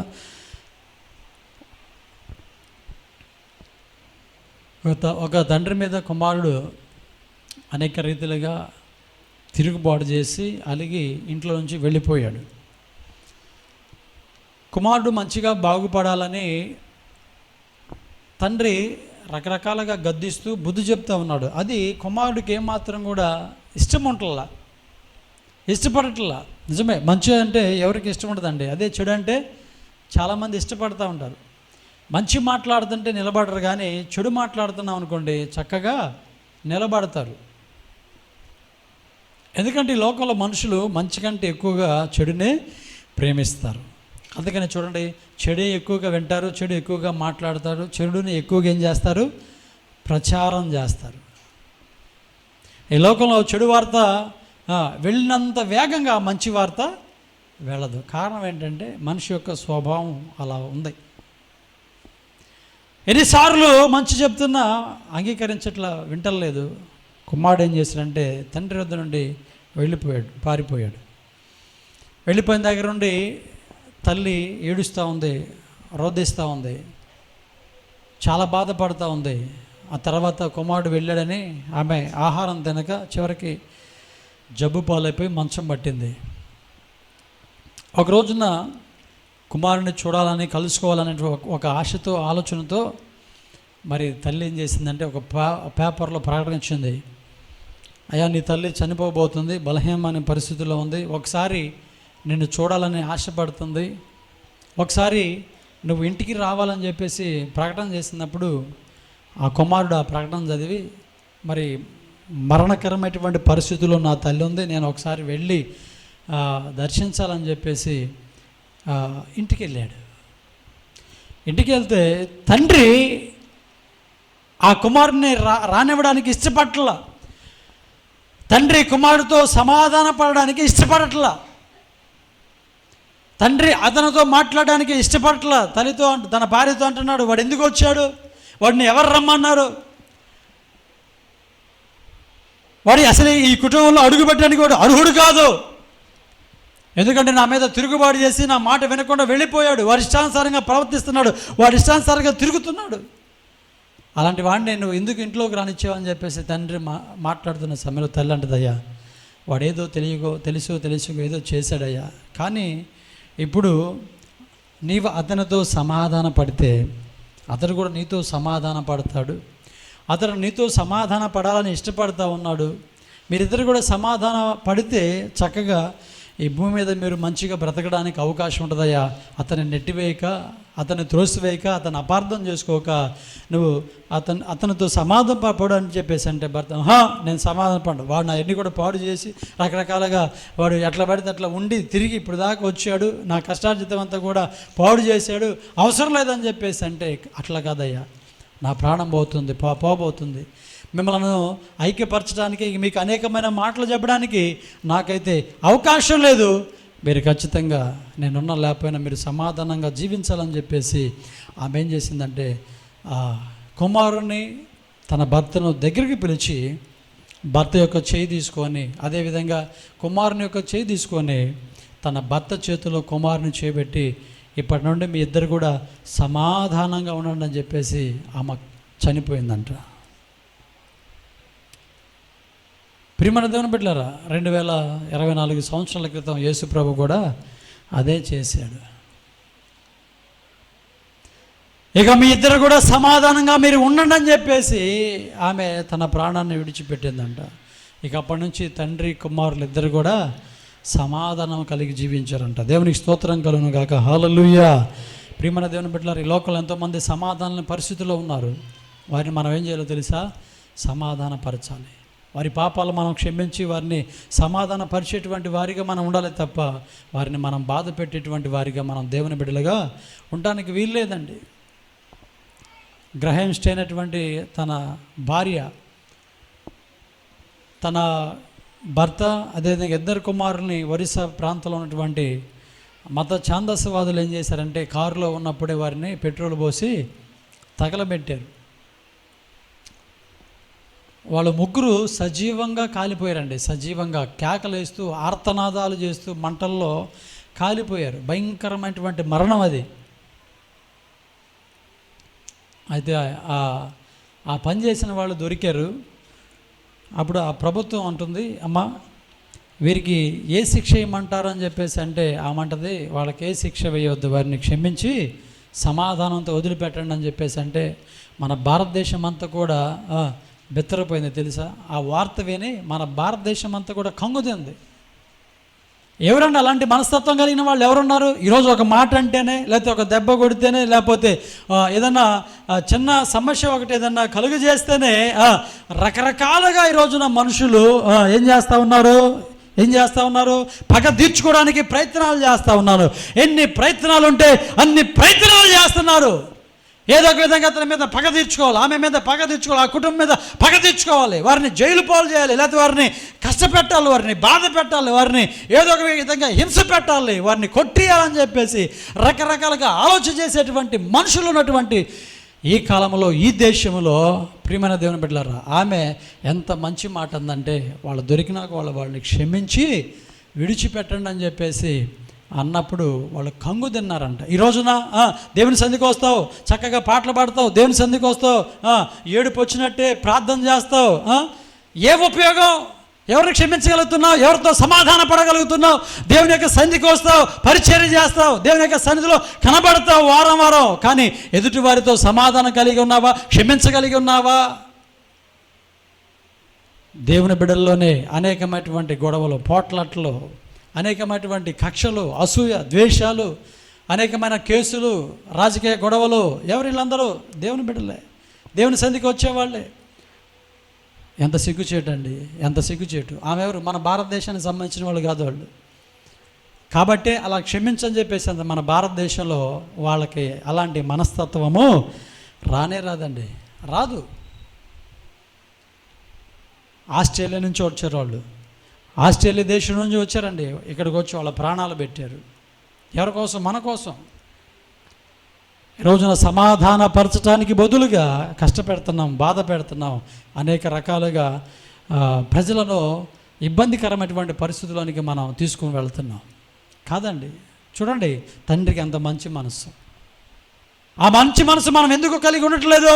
క్రీస్తు యేసునకు కలిగిన ఈ మనసు మీరు కూడా కలిగి ఉండండి. మరి యేసుక్రీస్తు కలిగిన మనసు ఏది? యేసుక్రీస్తుని మనం ధరించుకున్నామని చెప్పేసి మేము క్రైస్తవము, లేదా మేము దేవుని బిడ్డలము, క్రీస్తును ధరించుకున్న వారము అని చెప్పేసి మనం చెప్పుకుంటున్నాం కదా. అలా చెప్పుకుంటున్నాం మనము. ఆ క్రియ ఏది? ఆ కార్యాలు ఏవి? మనలో ఏవి ఎక్కడ కనపడుతున్నాయి చెప్పండి? అరే, ఒక మాట అంటే ఓర్చుకోలేకపోతుంటామే, ఒక దెబ్బ కొడితే ఓర్చుకోలేకపోతుంటామే, ఒక చిన్నది ఏదన్నా సరే అంటే ఓర్చుకోలేకపోతుంటామే, సహించుకోలేకపోతుంటామే. ఇంకెక్కడండి? ఏది సమాధానం? ఏది సమాధానం? లేదు. రేపొద్దు నీకు పరలోక రాజ్యం ఎట్లా వస్తుంది? సమాధానపరచువారు ధన్యులు, వారు దేవుని కుమారులు కుమార్తెలు అనబడుదురు. ఏదా పరిస్థితి? ఏది కనబడుతుందా మనలో? తండ్రికి ఉన్నటువంటి మనసు ఏది? మనకి క్షమించేటువంటి మనసు, ప్రేమించేటువంటి మనసు, ఎదుటి వారిని అర్థం చేసుకొని వారితో మరలా ముందుకు కొనసాగిపోయేటువంటి మనసు మనకి కనిపించట్లేదు. కానీ ఇక్కడ తండ్రి చూడండి ఏం చేస్తున్నాడో తెలుసు, అతనికి చెప్పులు తొడిగించండి. ఎందుకంటే అతను ఆస్తి అంతా పాడు చేసిన, అతను నన్ను బాధ పెట్టినా, నన్ను కష్టపెట్టినా, లేకపోతే నన్ను చేదరించుకొని నన్ను తక్కువగా చూసి బయటికి వెళ్ళిపోయినా, కానీ ఇప్పుడు నేను అతనితో సమాధాన పడుతున్నానని చెప్పేసి సమాధానమైనటువంటి జోడును తొడగండి అని చెప్పేసి అన్నాడు. దేవునికి స్తోత్రం కలుగును గాక. హల్లెలూయా. కనుక దేవుని బిడ్డలైనటువంటి మనం కూడా తండ్రిలాగా ఇలాంటి మంచి మనసు మనం కలిగి ఉండాలండి. అలా కలిగి ఉంటే మన కుటుంబాలు అభివృద్ధి పడతాయి, మన సంఘాలు అభివృద్ధి పడతాయి, మనము కూడా చక్కగా ప్రభుతో మంచి సంబంధం కలిగి ఉండడానికి అవకాశం ఉంటుంది. అందుకనే మనలో ఉన్నటువంటి అసూయ, ద్వేషాలు, పగలు, ప్రతీకారాలు అవన్నీ కూడా మనం పక్కన పెట్టి మంచిగా మనం బ్రతుకుతాం. ఎంతకాలం బ్రతుకుతామో మనకు తెలీదు, ఎప్పటి వరకు బ్రతుకుతామో మనకు తెలీదు. బ్రతికిన కొద్ది కాలమే మంచిగా బ్రతకటం మంచిదని చెప్పేసి ప్రభు మనకి చెప్తా ఉన్నాడు. ఎందుకంటే మనం ఈ భూ సంబంధమైనటువంటి వారేమి కాదు, మనం పర సంబంధమైన వారము. త్వరలో మనం పరలోక రాజ్యానికి వెళ్ళబోతున్నాం. ఒక మంచి భవిష్యత్తు, ఒక మంచి జీవితం ప్రభు మనకి ఇవ్వబోతున్నాడు. దాని కొరకై మనం ఎన్ని కూడా మనం చేయాలి. యేసు ప్రభుని కూడా తిట్టారు, యేసు ప్రభుని కొట్టారు, యేసు ప్రభుని ఎగతాళి చేశారు, హేళన చేశారు. కానీ ఆయన చివరికి ఏమన్నాడు తెలుసా? తండ్రి వీరు ఏమి చేయుచున్నారో వీరు ఎదుగును కనుక వీరిని క్షమించండి అని చెప్పేసి ఆ ప్రజలతో సమాధాన పడ్డాడే తప్ప వారి మీద కక్ష తీర్చుకోలేదు, వారి మీద రకరకాల పరిస్థితులు అతడు చూపలేదు. అలాంటి క్రీస్తుని కలిగిన మనం కూడా చెప్పండి ఎలా ఉండాలి? ఎలా ఉండాలి? అలాగే మనం బ్రతకాలి. అర్థమైందా? పులి కడుపున పులి పిల్లే పడుతుందండి. పిల్లి పిల్ల పుట్టిద్దా? పుట్టదు. ఎస్, మనం ప్రభు కడుపున పుట్టిన మనం కూడా ఎలా ఉండాలి? అలాంటి లక్షణాలే మనలో కూడా కనబడాలి. అలాంటి క్రియలే కనబడాలి, అలాంటి కార్యాలే కనబడాలి, అలాంటి పరిస్థితులే కనబడాలి. అందుకనే బైబిల్ గ్రంథంలో ఉంది, ఏం మాట రాయబడిందో తెలుసా? ప్రియమైన అట్లా మంచిగా మనం ఉంటేనంట, ఇతరులకు వాక్యము చెప్పకుండానే మన పరిశుద్ధ ప్రవక్తను బట్టంట దేవుని సంధికి మన వెంట వస్తారంట. దేవునికి స్తోత్రం కలుగును గాక. హల్లెలూయా. కానీ ఈ రోజున సంఘాలు అనేక చోట్ల ఒకే చోట 5 సంఘాలు 6 సంఘాలు ఎందుకు 10 సంఘాలు ఏర్పడుతున్నాయో తెలుసా? వచ్చేటువంటి వారిలోనే సరైనటువంటి సమాధానము లేకే. వాళ్ళతో మనకెందుకు, వాళ్ళు మంచోళ్ళు కాదని చెప్పేసి ఇట్లా ఇంటి పేరిట ఒక సంఘం, ఇంటి పేరిట ఒక సంఘం, కులం పేరిట ఒక సంఘం. ఈ రోజున సంఘాలు అట్లా ఏర్పడుతున్నాయండి. ఆ సంఘానికి ఈ సంఘానికి సంబంధం ఉండదు. వీరు సమాధాన పడే పరిస్థితి లేదు. వారికి వీరికి ఐక్యత ఉండదు, వారికి వీరికి సమాధానం ఉండదు. కానీ వాళ్ళు ప్రార్థనకి వెళ్తారు, వీళ్ళు ప్రార్థనకి వెళ్తారు, వాళ్ళు ఆరాధన చేస్తారు, వీళ్ళు ఆరాధన చేస్తారు, వీళ్ళు పరిచయం చేస్తారు, వాళ్ళు పరిచయం చేస్తారు. కానీ ఎదురు పడితే మాత్రం నీ సంఘం వేరు, నా సంఘం వేరు, నువ్వు వేరు, నేను వేరు అని చెప్పేసి తిట్టుకోవడం, ఇట్లా మనస్పార్థాలు కలిగి ఉండడమే కానీ కలిసి బ్రతికేటువంటి మనస్తత్వాలు ఈ రోజున కనబట్టలేదు. వెళ్తారంట వీళ్ళందరూ పరలోకానికి వెళ్తారా? ఇక్కడే సమాధానం లేకపోతే పరలోక రాజ్యంలో ఏ సమాధానం ఉంటుంది? అందుకని దేవుడు తీసుకెళ్ళడు, పొరపాటును కూడా తీసుకెళ్ళడు. మీరు ఇక్కడే ఉండండి అని చెప్పేసి అంటాడు.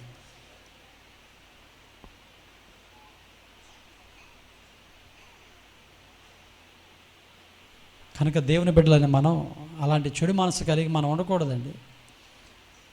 ఒకవేళ దేవుడు కూడా అలా కలిగి ఉంటే మన పరిస్థితి ఏం చెప్పండి? ఇప్పుడు ఇక్కడ తప్పు లేని వాళ్ళు ఎవరు లేరు, పాపం చేయని వాళ్ళు ఎవరు లేరు. ప్రతి వారు ఏదో ఒక పాపం చేసిన వాళ్ళే కదా, ఏదో ఒక తప్పు చేసిన వాళ్ళే. దేవుడు కూడా అలానే మనల్ని అంగీకరించకపోతే మన పరిస్థితి ఏమైందో ఒకసారి ఆలోచన చేయండి. మనకు కూడా దేవుడు ఆ విధంగా త్రోసివేస్తే మన పరిస్థితి ఏమైందో ఒకసారి ఆలోచన చేయండి. మరి అలా ఆయన మనసులో పెట్టుకోకుండా మంచి మనసుతో మనల్ని అంగీకరిస్తున్నాడు కదా, మరి మనం ఎందుకు అంగీకరించలేకపోతున్నాం? మనం ఎందుకు వారిని గౌరవించలేకపోతున్నాం? ఇంకా వారిని పాపులుగానే ఎందుకు చూస్తున్నాం? ఎందుకు ఇంకా వారి మీద ద్వేషము, ఇంకా వారి మీద ఎందుకు పగ, ఇంకా ఎందుకు వారి మీద కక్షలు, ఇంకా ఎందుకు వారి మీద అనేకమైనటువంటివి మనం వేసి ఇంకా నిందల పాలు చేస్తున్నాం, నిందలకు గురి చేస్తున్నాం.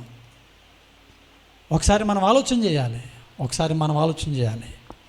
ప్రియమైన దేవుని బిడ్డలారా, ఒక మాట చెప్తాను. బైబిల్ గ్రంథంలో రాయబడిన మాట ఏంటంటే, మన శత్రువును కనుక మనం క్షమించి వాళ్ళకి ఆతిథ్యం ఇస్తేనంట వాళ్ళ తల మీద అంట మనము నిప్పులు పోసిన వారం అవుతామంట. దేవునికి స్తోత్రం కలుగును గాక. హల్లెలూయా. ఒకప్పుడు నిన్ను తిట్టారు, ఒకప్పుడు నిన్ను కొట్టారు, వారిని నువ్వు పిలిచి వారికి ఇందు ఏర్పాటు చేస్తానంట వాళ్ళ తల మీద నీవు నిప్పులు పోసిన దానివి, నిప్పులు పోసిన వాడు అవుతావంట.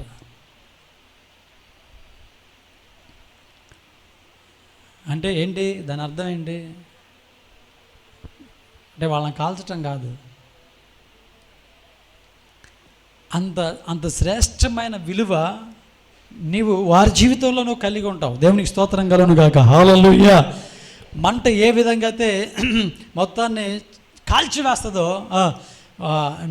నీకు అతనికి ఉన్నటువంటి ద్వేషం కూడా ఆ విధంగా కాల్చబడడానికి అవకాశం ఉంటుంది. మరలా మీకు సమాధానం రావడానికి అవకాశం ఉంటుంది. అందుకనే సాధ్యమంత వరకు అందరితో మీరు ఎలా ఉండాలంట?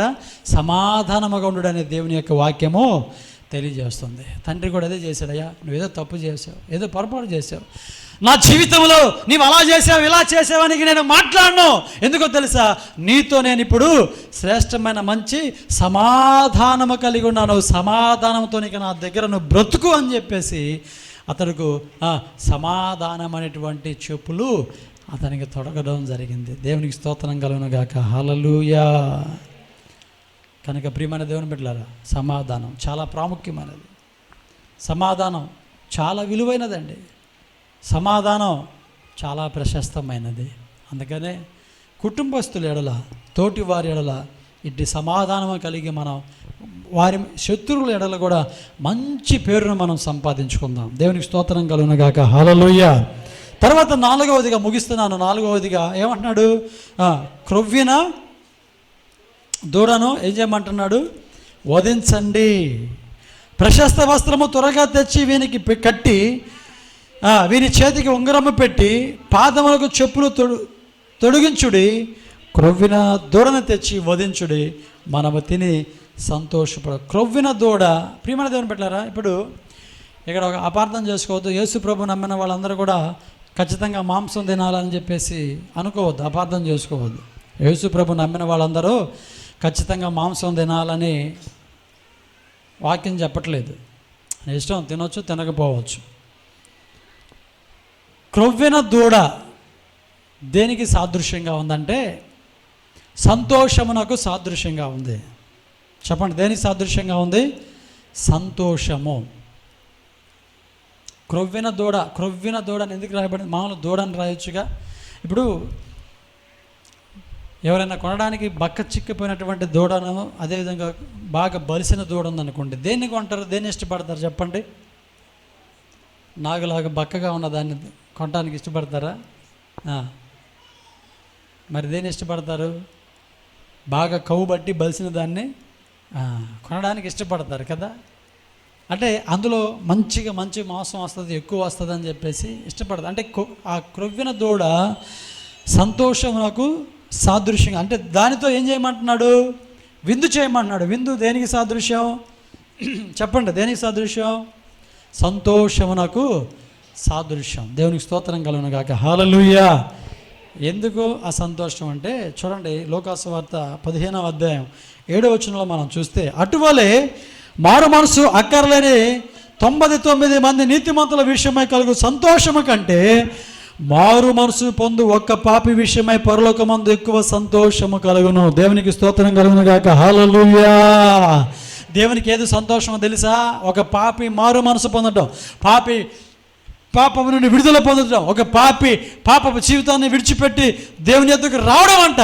దేవుడు అంట ఆ విషయాన్ని బట్టి సంతోషపడతాడంట. ఒక వ్యక్తి ఒక 10 ఇళ్ళు కడితేనో, లేకపోతే ఒక 10 ఎకరాలు పొలం కొంటేనో, లేకపోతే మంచి ఉద్యోగం సంపాదించుకుంటేనో, లేకపోతే ఒక మంచి జీవితం కలిగి ఉంటే ప్రభు సంతోషపడడంట. కానీ అంటే ఆ సంతోషం వేరు. కానీ ఒక వ్యక్తి పాపమును విడిచిపెట్టి పశ్చాత్తాపడి ప్రభు దగ్గరికి వచ్చి మారు మనసు పొందితే, బాప్తిసం తీసుకుంటే దేవుడంట ఏం చేస్తాడు? పరలోకంలో తన దూతలతో సంతోషిస్తాడంట. ఇప్పుడు తండ్రి కూడా తప్పిపోయిన ఈ నా కుమారుడు చనిపోయి మరలా తిరిగి బ్రతికాడు కాబట్టి ఈ సమయంలో మనము దుఃఖంగా ఉండటానికి వెళ్ళలేదు. మనమందరం కూడా ఏం చేయాలంటే వీరితో పాటు మనం కూడా సంతోషించాలి అని చెప్పేసి ఏం చేస్తున్నాడు? ఒక క్రొవ్విన దూడను తీసుకొచ్చి మీరు వధించండి అని చెప్పేసి చెప్తా ఉన్నాడు. దేవునికి స్తోత్రం కలుగును గాక. హల్లెలూయా. ప్రియమైన దేవుని బిడ్డలారా, ఈ సంతోషం దేవుడు పొందుకోవాలి. ఆ తర్వాత ఈ సంతోషం ఒక పాపి అయిన మనిషి కూడా పొందుకోవాలని దేవుడు ఇష్టపడుతున్నాడు. తన పాపను విడిచిపెట్టి తను కూడా సంతోషపడాలని చెప్పేసి దేవుడు ఇష్టపడుతున్నాడు. ఎప్పుడైతే తన పాపం నుండి విడుదల పొందుతాడో అప్పుడు ఆ పాపికి విడుదల పొందిన అతనికి సంతోషం, ఆ తర్వాత దేవునికి కూడా సంతోషం. చూడండి, ఇప్పుడు జక్కయ్య ఉన్నాడు, దేవుని సన్నిధిలో అతను లేనప్పుడు అతని దగ్గర డబ్బు ఉంది, మంచి ఇల్లు ఉన్నాయి, మంచి ఉద్యోగం ఉంది, అంత మంచిగానే ఉంది, భార్య బిడ్డలు అందరూ ఉన్నారు, మంచిగా ఉంగరాలు చేయించుకున్నాడు, మంచి బంగారం చేయించుకున్నాడు, అర్థమైందా?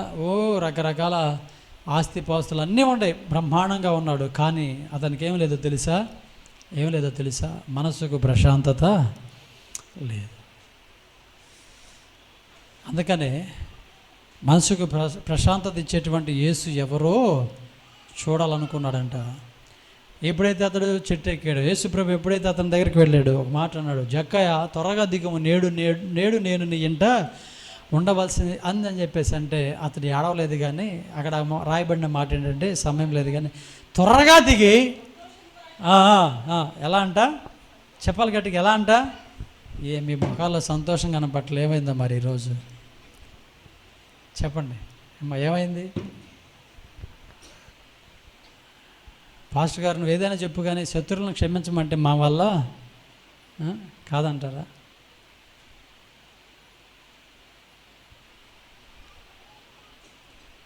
ఒక ఆమె పాస్టర్ గారి దగ్గరికి వచ్చింది, అయ్యా నాకు అసలు సమాధానం ఉండలేదు, ఎందుకనో ఈ మధ్య అంటే చెప్పేసి అంటే పాస్టర్ గారు ప్రార్థన చేసి, అమ్మా నువ్వు ఎవరితో సమాధానం పట్టలేదని చెప్పేసి అనుకుంటాని చెప్పేసి అంటే భలేపడేవని పాస్టర్ గారు, నాకు అసలు ఎవరితో ఎలాంటి ఏమీ లేవు, నా ఇంటి ముందు వాళ్ళు, నా ఇంటి వెనకోళ్ళు, ఇంటి పక్కన వాళ్ళు, ఆ పక్క వాళ్ళు, ఈ పక్క వాళ్ళు అందరితో సమాధానంగానే ఉన్నాను, మంచిగానే ఉన్నాను, అందరం ప్రేమిస్తాను.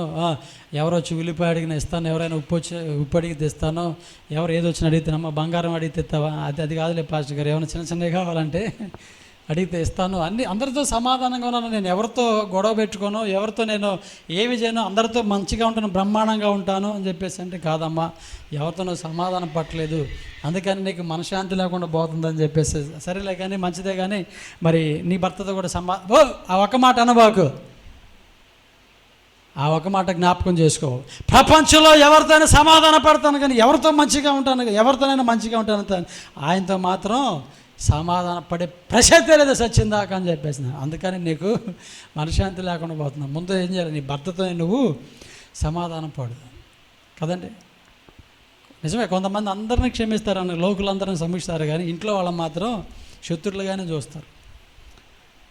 అట్లా కాదు, మనం అందరిని కూడా ఎలా చూడాలి, మంచివారిగానే మనం చూడాలి. మనకి ఎందుకండి ఎలా ఉంటాం, రేపు పోతామండి.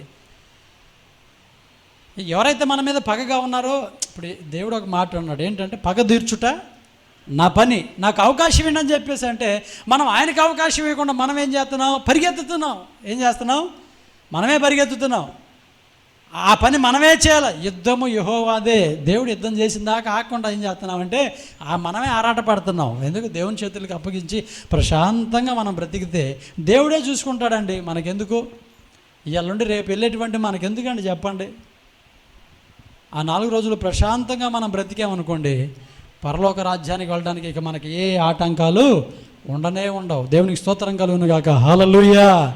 చూసాడా, అంత ఉంది కానీ అతనికి ప్రశాంతమైన జీవితం లేదు. ఎప్పుడైతే జక్కయ్య త్వరగా దిగుము, నేను నీ ఇంట ఉండవలసిందని చెప్పేసి అంటే ఏం చేశాడంటే, త్వరగా దిగి ఏం చేశాడు, సంతోషముతో యేసు ప్రభుని చేర్చుకున్నాడంట. సంతోషముతో యేసు ప్రభుని చేర్చుకున్న తర్వాత అతడు అంటాడు, అయ్యా పాపముతో సంపాదించుకున్నదంతా కూడా నేను 4 అంతలుగా ఇతరులకు నేను చెల్లిస్తున్నాను, నాకు అది అవసరం లేదు, ఎందుకంటే అదే నాకు అసలు సంతోషాన్ని లేకుండా చేసిందని చెప్పేసి అదంతా కూడా ఇచ్చి ప్రశాంతమైనటువంటి జీవితం జీవించాడు. అందుకని యేసు ప్రభు అంటాడు, ఇతడు కూడా అబ్రహాము కుమారుడు, ఎందుకనగా నేడు ఇంటికి ఏమొచ్చిందంట, చెప్పండి, ఈ ఇంటికి రక్షణ వచ్చింది. దేవునికి స్తోత్రం కలుగును గాక. హల్లెలూయా. కనుక మనలో ఉన్నటువంటి పాపం ఎప్పుడైతే తొలగిపోతుందో, ఇతరులతో మనం ఎప్పుడైతే సమాధాన పడతామో, ఎప్పుడో ఇతరులతో మనము మంచిగా బ్రతుకుతామో అప్పుడే మనకి సంతోషంగా ఉంటుంది. కానీ మనకు ఉన్నటువంటి వాటిని బట్టి మనకి ఎప్పుడు సంతోషం అనేది రానే రాదు. అంటారు రకరకాల. ఇప్పుడు యేసుప్రభుని అన్నారు, నిన్ను అనరా, యేసుప్రభునే కొట్టారు, నిన్ను కొట్టరా, యేసుప్రభునే తిట్టారు, నిన్ను తిట్టరా, యేసుప్రభునే దూషించారు, నేను దూషించరా, యేసుప్రభు ముఖం మీద ఉమ్మేశారు, నీ ముఖం మీద ఉమ్మేరా, యేసుప్రభునే రకరకాలుగా అవమానించారు, నిన్ను అవమానించరా. యేసుప్రభునే చేసినప్పుడు నువ్వెంత నేనెంత. అందుకని యేసుప్రభు అంటాడు, లోకములో మీకు శ్రమ కలుగగా తప్పదు. ఆ శ్రమలోంచి మీరు ప్రయాణం చేయాలి, వాటిలోంచి మీరు ముందు కొనసాగిపోవాలి. వాటన్నిటిని కూడా ప్రభు ఏం చేశారంటే క్షమించాడు. వాళ్ళు ఏం చేస్తున్నారో వాళ్ళకే తెలియదు. ఎవరైనా తిడుతున్నారు, ప్రభు వాళ్ళు ఎందుకు తిడుతున్నారో వాళ్ళకే తెలియదు అన్న నేను ప్రార్థన చేయాలి అంతే. కొంతమంది ఉంటారు ఏ కారణం లేకుండా వరకు నేను గొడవలు పెట్టుకుంటూ ఉంటారు, ఏ సందర్భాలు లేకుండా ఊరకనే అపార్థం చేసుకొని అపార్థం చేసుకొని మాట్లాడుతూ ఉంటారు. అన్నీ మనం వదిలేసేయాలండి. అన్నీ పట్టించుకుంటే ఈ భూమి మీద మనము సమాధానం కలిగి బ్రతకలేము, ప్రశాంతమైన జీవితం మనం జీవించలేము. అవి ఎలా వస్తాయో అలాగే వెళ్ళిపోతాయి. ఒక మాట అన్న మాత్రాన మనకేమైనా రంధ్రాలు పడుతున్నాయా, లేదా మన చెయ్యి ఏమైనా ఇరుగుతుందా, మన కాలు ఏమైనా ఇరుగుతుందా చెప్పండి. ఒక మాట అన్నంత మాత్రాన మనకున్నది ఏమైనా పోతుందా, ఏం లేదు కదా. అవి గాలికి అలా వస్తాయి, మరలా తిరిగి గాలికి అలాగే వెళ్ళిపోతాయి. ప్రభు సన్నిధిలో మనకు మంచి భక్తి కలిగి మంచి మనసు కలిగి మనం బ్రతికితే, ప్రియమైన దేవుని బిడ్డలారా, మనకు దేవుడు మంచి శ్రేష్టమైనటువంటి స్థానాన్ని పరలోక రాజ్యంలో మనకి కలుగు చేస్తాడు. ఇంకా వీటినే పట్టుకొని ఊగులాడుతా ఉన్నాం అనుకోండి, ప్రభు త్వరగా రాబోతున్నాడు, బుద్ధి లేని కనికలు ఏ విధంగా అయితే విడువబడ్డారో అలాంటి పరిస్థితులు ఏర్పడితే తర్వాత ఇంకెంత యాతన పడ్డా ఎంత మొత్తుకొని ఇంకా పరలోక రాజ్యం అనేది రానే రాదు. అందుకనే తండ్రి మంచి మనసుతో చక్కగా కుమారుని అంగీకరించాడు. అదేవిధంగా పరమోన్నతుడైన తండ్రి మనల్ని కూడా చక్కగా అంగీకరించి మన పాపమును కొట్టివేసి పాపపు జీవితం నుండి మనల్ని విడిపించి మనల్ని క్షమించి ఏం చేశారంటే ఆయన మనలను నీతిమంతులుగా ప్రశస్త వస్త్రం ఇచ్చి మనను అంగీకరించాడు. ఆ తర్వాత ఏం చేశాడు? ఒక ఉంగరం పెట్టి ఏం చేశాడు చెప్పండి? తనకున్న దాని మీద మనలను అధికారులుగా నియమించాడు. అంటే ఉన్నతమైనటువంటి స్థితి మనకు అనుగ్రహించాడు. తర్వాత చెప్పులు తొడిగి ఆయన మనతో ఏం చేశాడు? సమాధాన పడ్డాడు. మనం సమాధానం కలిగి ఉండాలి. తర్వాత ఒక క్రొవ్విన దూడ, అది ఒక శ్రేష్టమైనటువంటి విందుకు సంతోషానికి సాదృశ్యంగా ఉంది. రేపటి దినాన మన మధ్యాకాశంలోనికి ఆయన మేఘారుడై మధ్యాకాశానికి పరిశుద్ధులను తీసుకుని వచ్చినప్పుడు, ఒకవేళ ఆ సమయంలో మనం కూడా బ్రతికి ఉంటే సజీవులమైన మనము ఏ ర్యాకెట్లు లేకుండా చక్కగా మనం మధ్యాకాశానికి ఎత్తబడతాం. ఆయనతో కలిసి మనం 7 సంవత్సరాలు విందులో, సంతోషకరమైనటువంటి విందులో పాలు పంపులు పొందుతాం.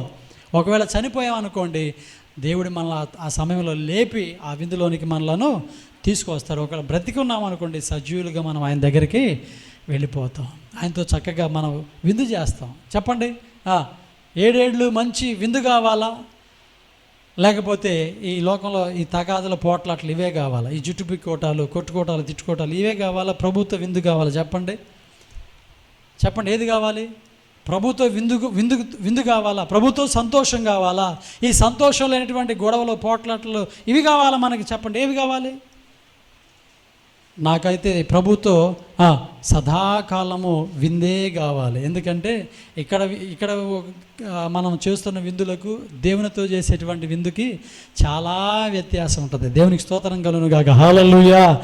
ఈ రోజున ఇక్కడ మనం చేసే విందు తినేటప్పుడు మనకు సంతోషాన్ని ఇస్తుంది, కానీ ఆ తర్వాత ఏం చేస్తుందో తెలుసా? ఆ తర్వాత ఏం చేస్తుంది? ఇక్కడ చేసే విందులన్నీ, వినోదాలన్నీ కూడా తినేటప్పుడు మనకి సంతోషాన్ని ఇస్తున్నాయి, కానీ తర్వాత కాసేపటి తర్వాత అవి మనలను బాధకు గురి చేస్తున్నాయి. అర్థమవుతుందా?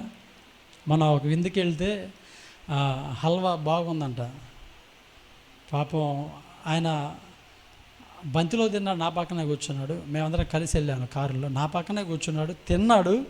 అది బాగుందని చెప్పేసి మరలా ఏం చేశారంటే మధ్యలో కూడా తినాలని వాటర్ గ్లాస్ ఉంటుంది కదా, వాటర్ గ్లాసులో తెచ్చుకున్నాడు. కానీ ఒక పక్క బాధ ఏంటో తెలుసా? స్వీట్ బాగుంది, కానీ ఆల్రెడీ నాలోనే చాలా స్వీట్ ఉంది, అది పెరిగిపోద్దేమో, ఆ షుగర్, ఈ స్వీట్ తింటే నా షుగర్ పెరిగి అడ్డం పడతానేమో అని చెప్పి అది ఒక బాధ. తినాలని ఆశగానే ఉంది, తినాలని గ్లాసులో కూడా వేయించుకున్నాడు, ఆ కారులో పెట్టాడు, నా కారులో పెట్టాడు. కానీ ఆయన ఆశ, కోరిక మధ్యలోకి వచ్చిన తర్వాత కొద్దిగా తిని, పాస్టర్ గారు మీరు తినండి అని చెప్పేసి నాకు ఇచ్చాడు. ఆశ చూసారా? ఆ విందు మనకి సంతోషాన్ని ఇస్తుంది. నోటికి బాగానే ఉంటుంది, కానీ కడుపుకు మాత్రం ఏమవుతుందంటే జబ్బుగా మారిపోతుంది. ఈ రోజున మనిషి సంతోషంగా తినడానికి లేదు, సంతోషంగా త్రాగడానికి లేదండి.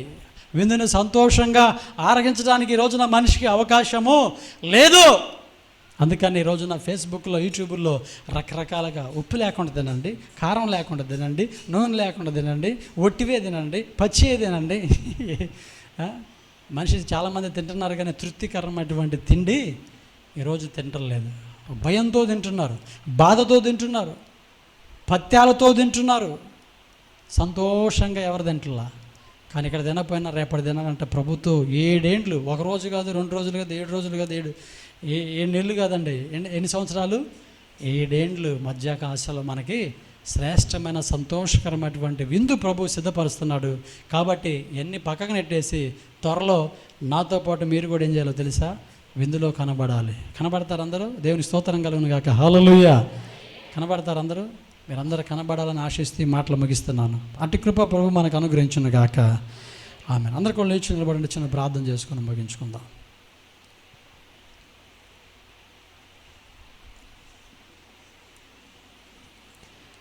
త్వరగా అందరూ కూడా లేచి నిలబడండి, చిన్న ప్రార్థన చేసుకొని ముగించుకుందాం.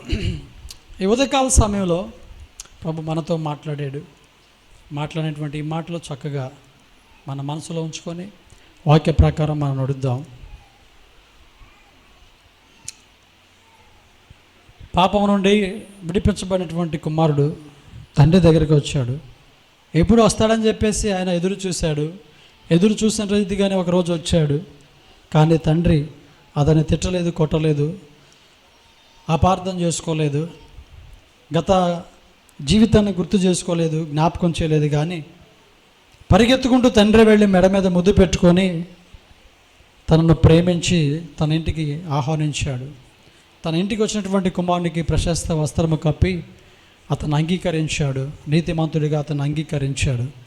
తర్వాత ఉంగరం పెట్టి తనకున్న దాని మీద అధికారిగా నియమించాడు, ఉన్నతమైనటువంటి స్థితిని కలుగజేశాడు. అదేవిధంగా చెప్పులు తొడిగి సమాధానపడ్డాడు. అదేవిధంగా చనిపోయి తిరిగి బ్రతికాడని చెప్పేసి సంతోషంగా విందుని చేశాడు, తనతో పాటు సంతోషపడ్డాడు.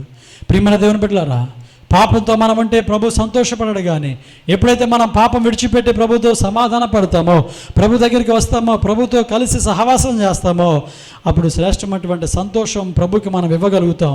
మన జీవితంలో మనము ఏదైనా ప్రభుకి ఇవ్వగలుగుతామంటే ఏమి ఇవ్వగలము, ఏమి ఇవ్వలేము.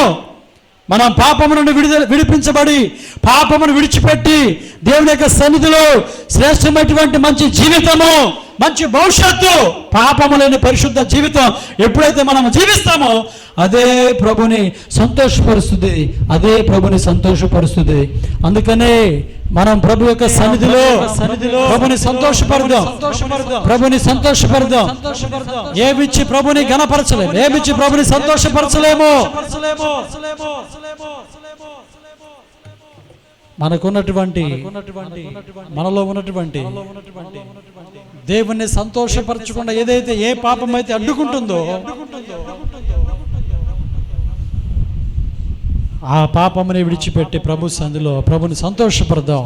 ఎందుకంటే ఒక పాప విషయమై ఒక పాపి మార మనసు పొందితే పరలోకమందు ఆయన సంతోషపడతాడంట.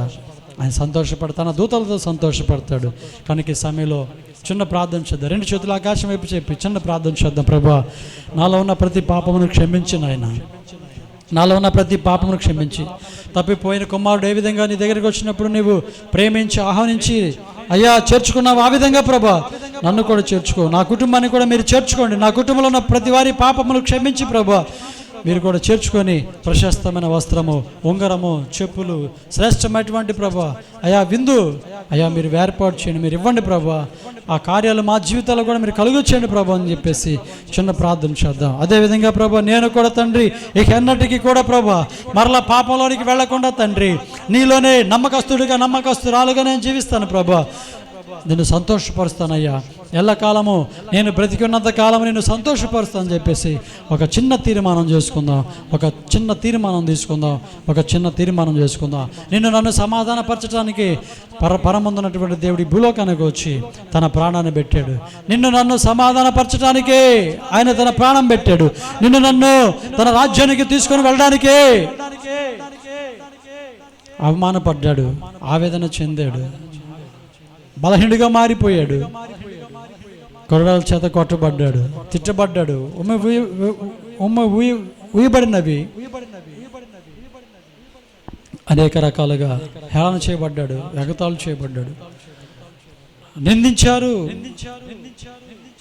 రకరకాలుగా చేశారు. ఆయన అన్ని సహించాడు, అన్ని భరించాడు. ఎందుకో తెలుసా? నీ కొరకు నా కొరకే, నీ కోసం నా కోసమే, నిన్ను ఉన్నతమైన స్థితిలో ఉంచాలని, నీకు మంచి భవిష్యత్తు ఇవ్వాలని, నిన్ను నిత్యము సంతోషపరచాలని, ఆయనకున్న ప్రతి దాని మీద నిన్ను ఒక అధికారిగా చేయాలని.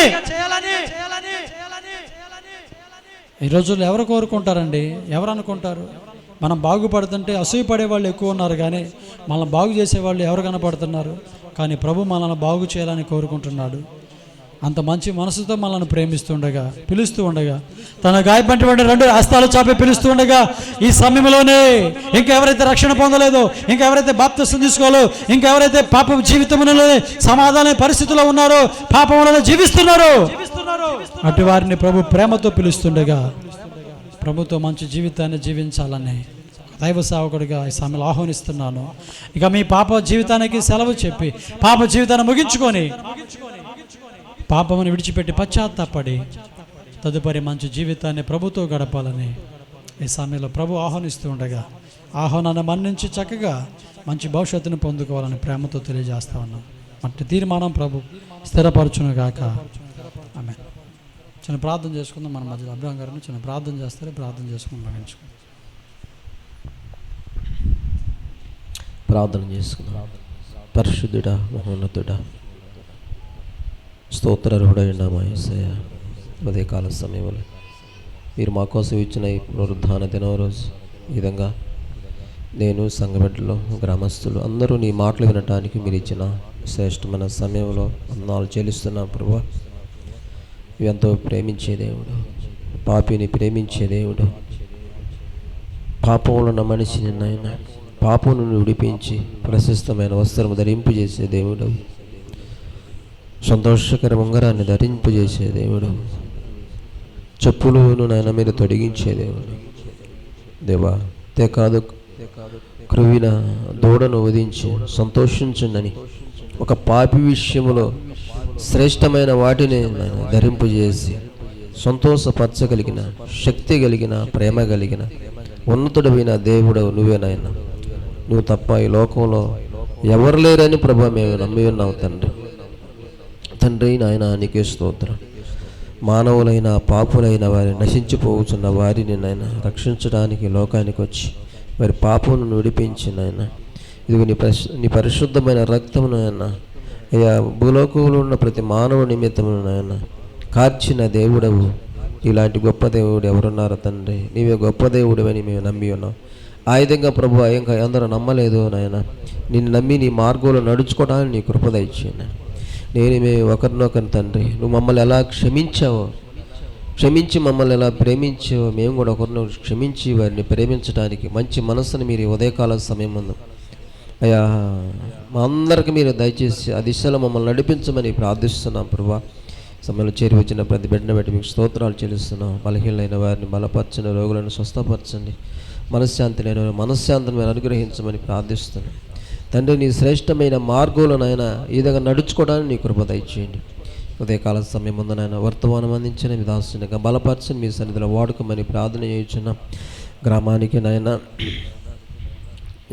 అయా క్షేమాన్ని, దేశానికి క్షేమం, రాజులకు క్షేమం, అధిపతులకు క్షేమం, దైవ సేవకులకు క్షేమం, ప్రతి ఒక్క బిడ్డలకి నాయన చిన్నల పెద్దల ప్రతి ఒక్కరికి నాయన నీ కృపలో ప్రతి ఒక్కరి క్షేమాన్ని దయచేసి నడిపించమని ఉదయకాల సమయంలో గృహాలు వెలుచుంటుండగా నీ కాపుదల భద్రత నాకు మా అందరికి దయచేసి నడిపించమని యేసయ్య శ్రేష్టమైన నామమున ప్రార్థిస్తూ అడుగుచున్నాము తండ్రి. ఆమేన్.